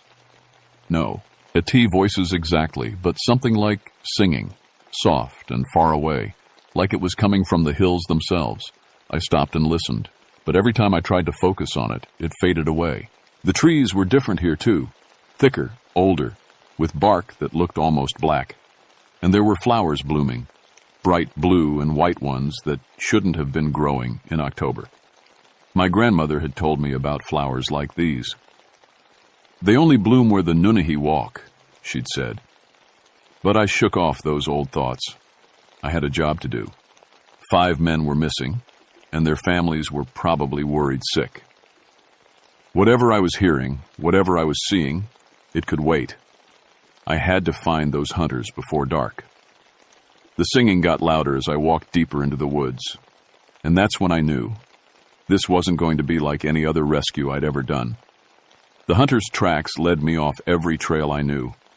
After 4 hours of walking, I was in parts of the forest I'd never seen before, even after 6 years of working these mountains. The trees grew so thick overhead that even at midday it felt like evening down on the forest floor. I stopped to rest by a little creek and check my map. According to the compass, I was heading northeast, but my map showed nothing but empty green space in this direction. No trails, no campsites, no landmarks at all, just wilderness. That's when I met Matthew Bearclaw. I was kneeling by the water, filling my canteen, when I heard someone walking through the leaves behind me. I turned around and saw a Cherokee man about my age, dressed in hunting clothes and carrying an old rifle. "You're following the city hunters," he said. It wasn't a question. "Yes, sir. I'm Will Riversong, forest ranger." I stood up and offered my hand. "Sheriff Morrison asked me to help find them." Matthew looked at me for a long moment, then shook my hand. "I know who you are. Your grandmother was Mary Riversong. She was my great-aunt's friend." He paused. "I'm Matthew Bearclaw. The tribal council sent me to find you." "Find me? Why?" "Because those hunters walked into places they shouldn't have gone, and because you're going to follow them." He looked serious, worried even. "The elders want you to come back. They say the hills are singing again." There it was, that word again, singing, just like my grandmother used to say.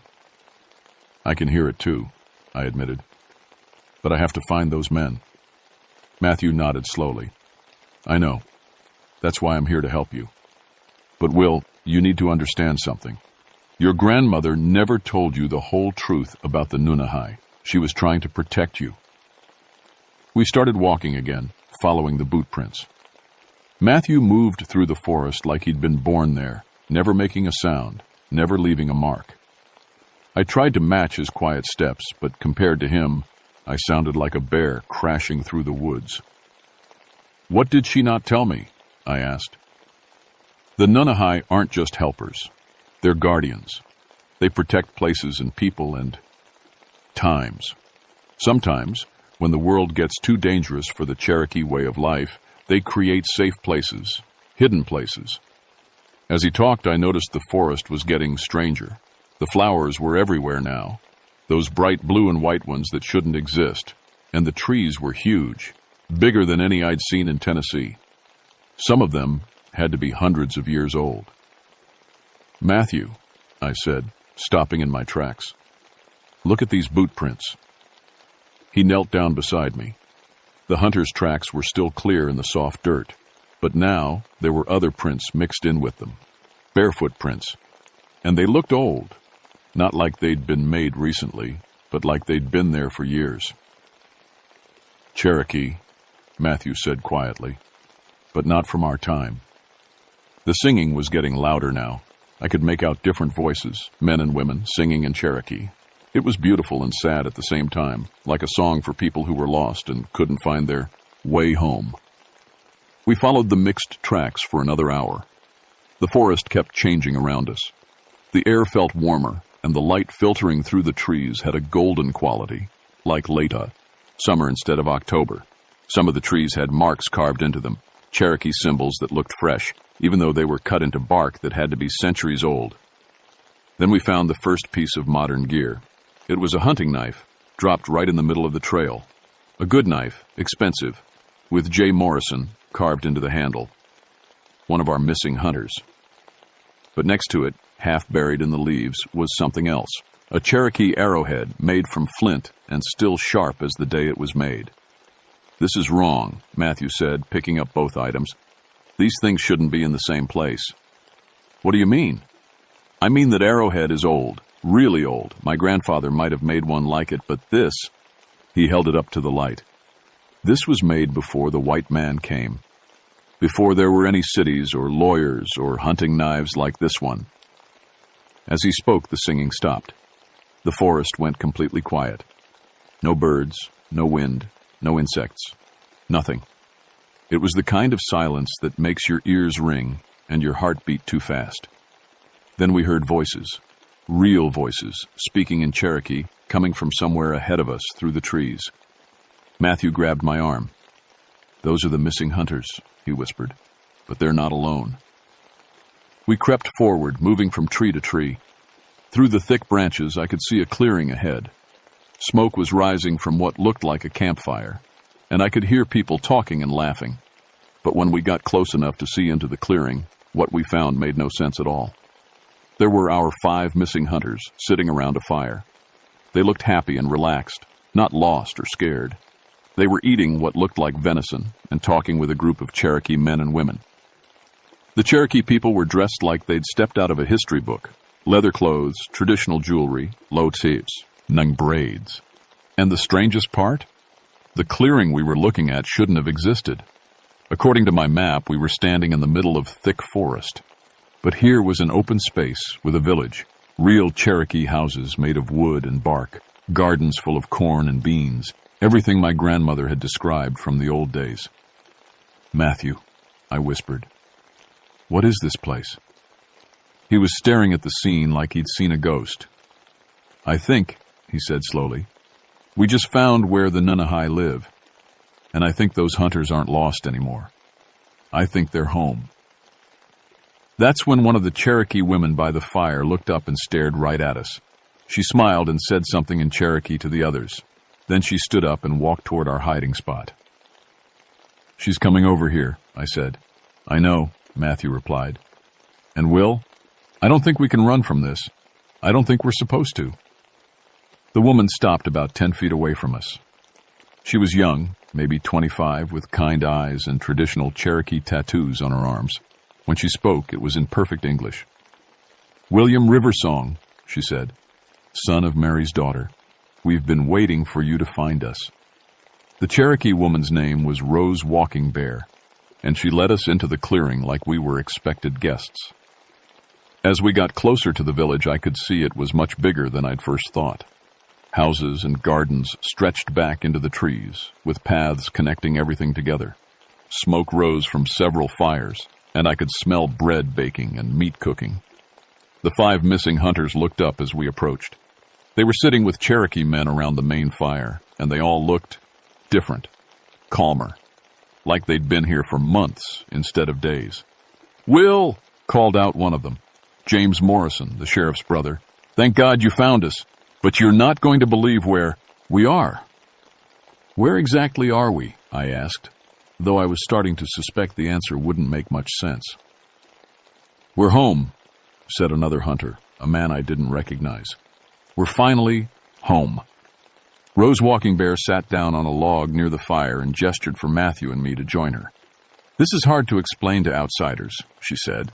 "But you're not really outsiders, are you? You both have Cherokee blood. You both grew up hearing the old stories." Matthew spoke first. "Are you Nunahai?" "We are," Rose said simply. "The immortal ones, the people who live between the worlds." She looked at me. "Your grandmother knew about us. She helped protect this place when she was young." "My grandmother? But she never said—" "She couldn't. That was part of her promise. But she taught you the old ways, didn't she? Taught you to listen to the forest, to respect the spirits in the mountains." She was right. Grandmother had taught me those things, but I'd thought they were just traditions. Ways to be a good Cherokee person, not this. "What is this place?" I asked. "A refuge," Rose explained.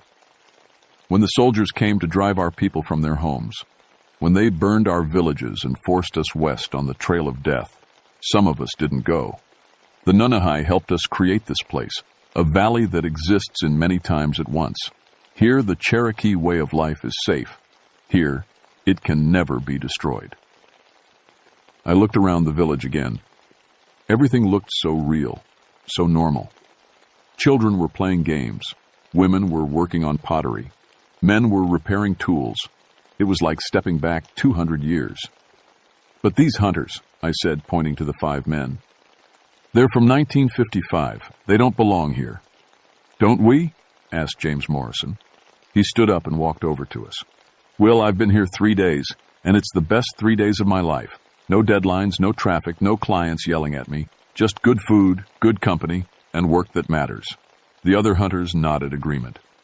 They all looked healthier somehow, like the stress had melted right off them. "We tried to leave the first day," said another man, "but every trail we took led us back here." Rose explained that the valley chooses who can come and go. "And we don't want to leave anymore," James added. "This is what life is supposed to be like." Rose looked at me seriously. "The valley called them here, Will, just like it called you. These men were lost in their own lives, working jobs that gave them no joy, living in a world that had forgotten how to be peaceful. The valley showed them another way." I felt a chill that had nothing to do with the October air. "Are you saying they can't leave? That they're trapped here?" "Not trapped," Rose said. "Invited. There's a difference. Anyone can leave if they truly want to. But the valley only opens its doors when people are ready to find something better." Matthew had been quiet during this whole conversation, but now he spoke up. "Rose, I need to ask you something. Are you from our time or from the old days?" She smiled. "Both. Neither. Time works differently here. I was born in 1794, the year before the Cherokee were forced to sign away their lands.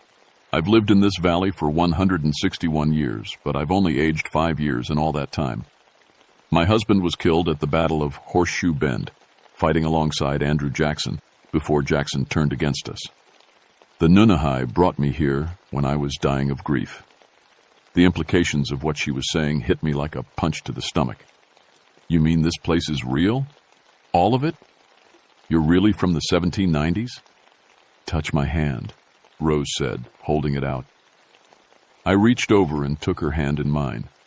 It was warm, solid, real. Her calluses felt like those of someone who worked with her hands every day. This wasn't a dream or a hallucination.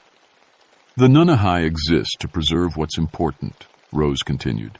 "Cherokee culture, Cherokee people, Cherokee lands. When the outside world becomes too dangerous, we create places like this. Islands of safety in the stream of time." "But why?" I asked. "Why show yourselves now? Why bring these hunters here?" Rose's expression grew serious. "Because the valley is in danger.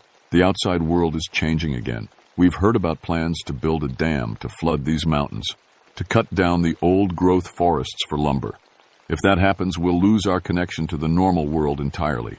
We'll be cut off forever." "What does that have to do with me?" "You're a forest ranger, Will. You have influence with the government people. And more than that, you have Cherokee blood and a Cherokee heart. You understand why places like this need to be protected." I felt the weight of what she was asking settling on my shoulders. You want me to stop the development? We want you to help us stay hidden, Rose said. To make sure this valley doesn't appear on any official maps. To keep the modern world from finding us until we're ready to be found. Matthew leaned forward. What about the hunters? Their families will be worried.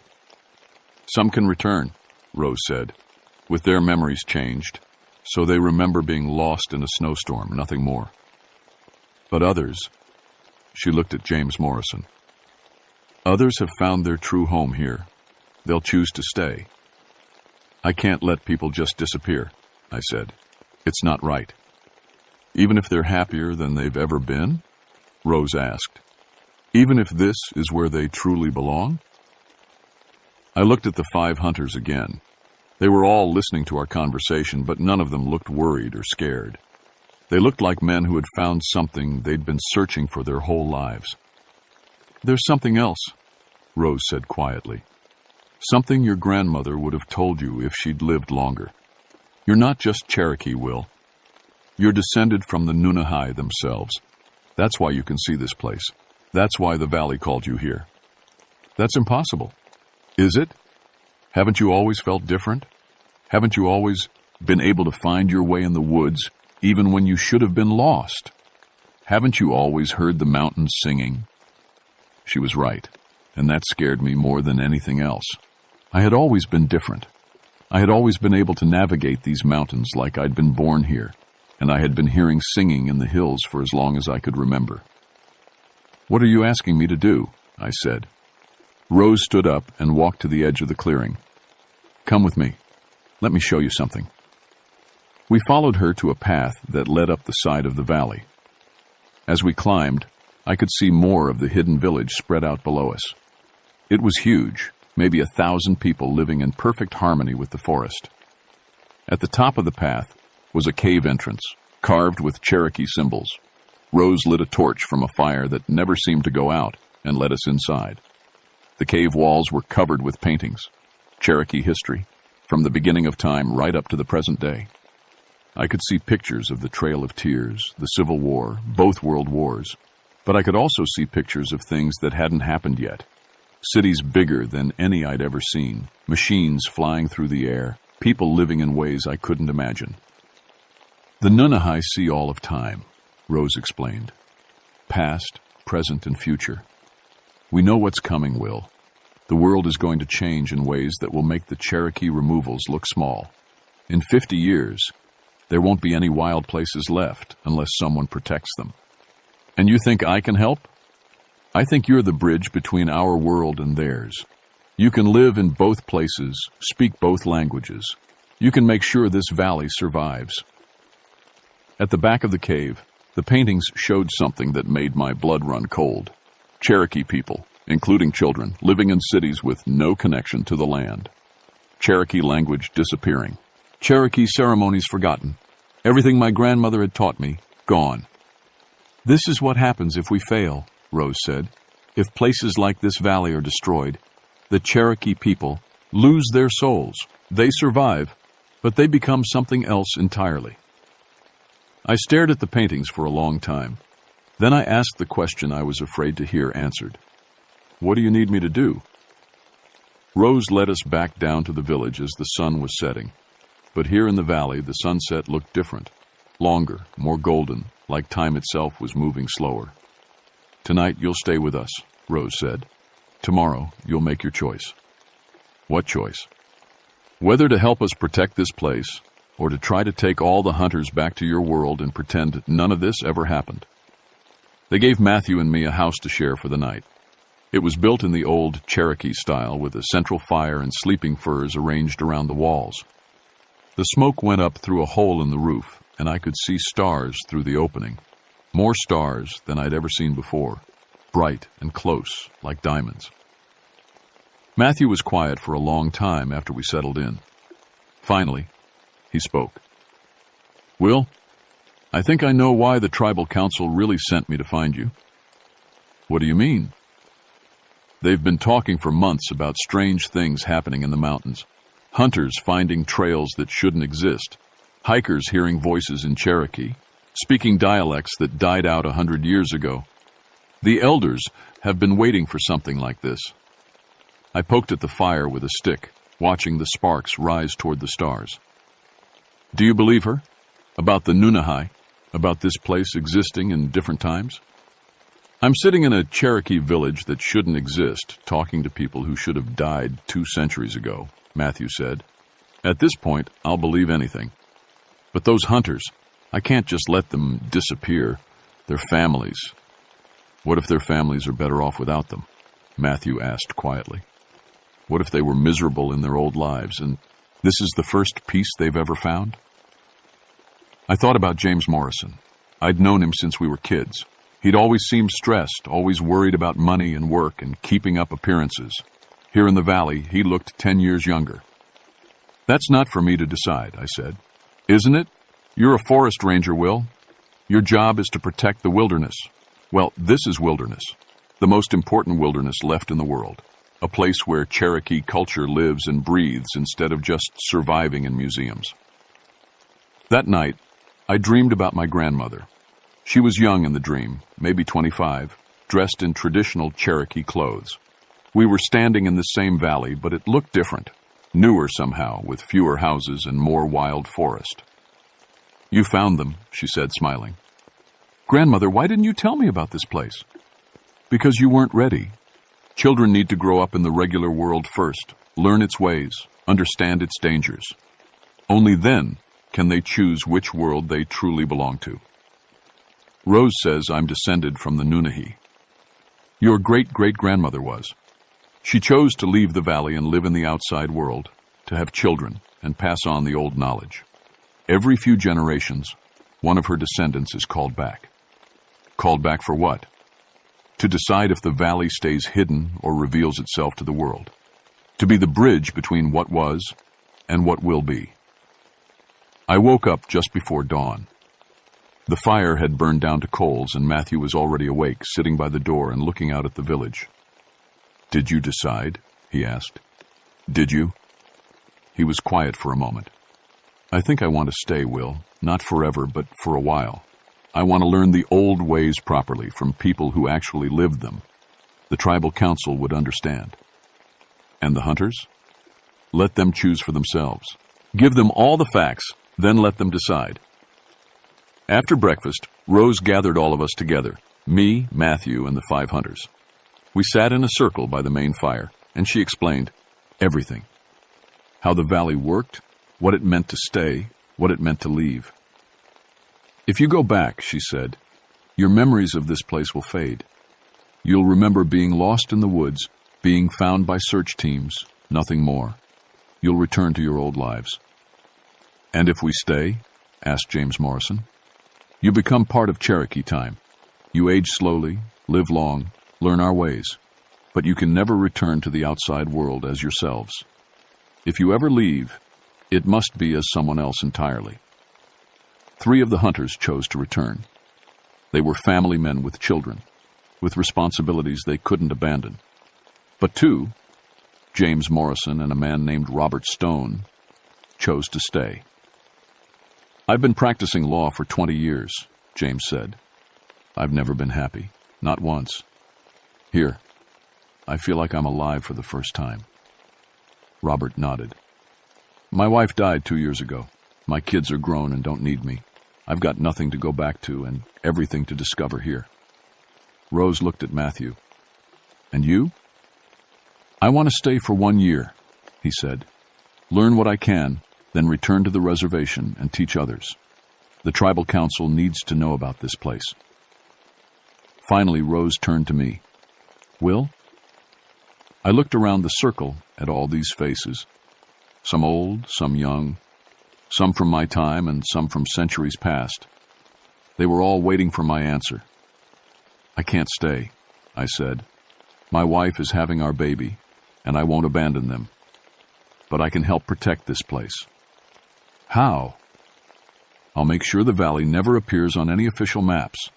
I'll report the missing hunters as found, but with memory loss from hypothermia. And I'll work with the Park Service to keep development away from this area. That's not enough, Rose said. The world is changing too fast. In 10 years, maybe 20, they'll have technology that can find us no matter how well hidden we are. Then what do you want me to do? We want you to be our ambassador. Visit us when you can, learn our ways, prepare for the day when we might need to reveal ourselves to save Cherokee culture from disappearing entirely. I thought about my wife, Sarah, about the baby we were expecting, about my life as a forest ranger. Then I thought about the paintings in the cave, showing a future where Cherokee people existed, but Cherokee culture had died. I'll do it, I said. I'll be your bridge to the outside world. Rose smiled and stood up. Then it's time for some of you to go home. The journey back to the normal world was like walking through a dream. Rose and 2 other Nunahai led us to the edge of the valley, where the air seemed to shimmer like heat waves rising from summer pavement. This is where we part ways, Rose said. She handed me a small leather pouch. Cherokee tobacco grown in our valley. When you need to find us again, burn some of this and follow the smoke. The path will appear. The 3 hunters who were returning, and Matthew, who would come back later, stepped through the shimmer. For a moment I could see them standing on both sides at once, like reflections in water. Then they were through, back in the regular forest. I looked back at the valley one more time. James Morrison and Robert Stone were standing with Rose, already dressed in Cherokee clothes, already looking like they belonged. They waved goodbye, but their faces were peaceful, like men who had finally found their place in the world. I stepped through the shimmer. On the other side, it was just regular forest again. October 1955, with yellow leaves and the smell of wood smoke. The 3 returning hunters looked confused, like they were waking up from a long sleep. "Where are we?" asked one of them. "What happened?" "You got lost in the snowstorm," I said, following the story Rose had given me. "You've been wandering for 3 days. I found you this morning." Matthew caught my eye and nodded. He understood. In the regular world, he'd been with the search party that found them. The valley had adjusted reality to make everything fit. The hike back to civilization took 6 hours. By the time we reached the road, the hunters truly didn't remember anything except being cold and lost. They thanked me for finding them and drove back to Knoxville, happy to be alive, but with no idea how close they'd come to a completely different life. I called Sheriff Morrison from town. "Found your missing hunters," I told him. "All safe. 3 of them are headed home now." 3? There were 5. The other 2 decided to stay in the mountains for a few more days. Hunting's good this year. It wasn't exactly a lie. That night I called Sarah from my cabin. "Hey, honey, how are you feeling?" "Good. Tired, but good. The baby's been kicking all day." She paused. "How was your search and rescue?" "Successful. Found everyone safe and sound." "I'm glad. You sound different, though. Like something changed." She was right. Everything had changed. I was still Will Riversong, forest ranger. But now I was also something else. A keeper of secrets. A guardian of hidden places. A bridge between the world that was and the world that could be. Over the next few months, I kept my promise. I made sure the valley's location stayed off all official maps. When surveyors came to scout for a new logging road, I guided them around that area entirely. When government officials talked about expanding tourism in the national forest, I steered the conversation toward other locations. And sometimes, late at night when I was alone in my fire tower, I could hear singing in the hills.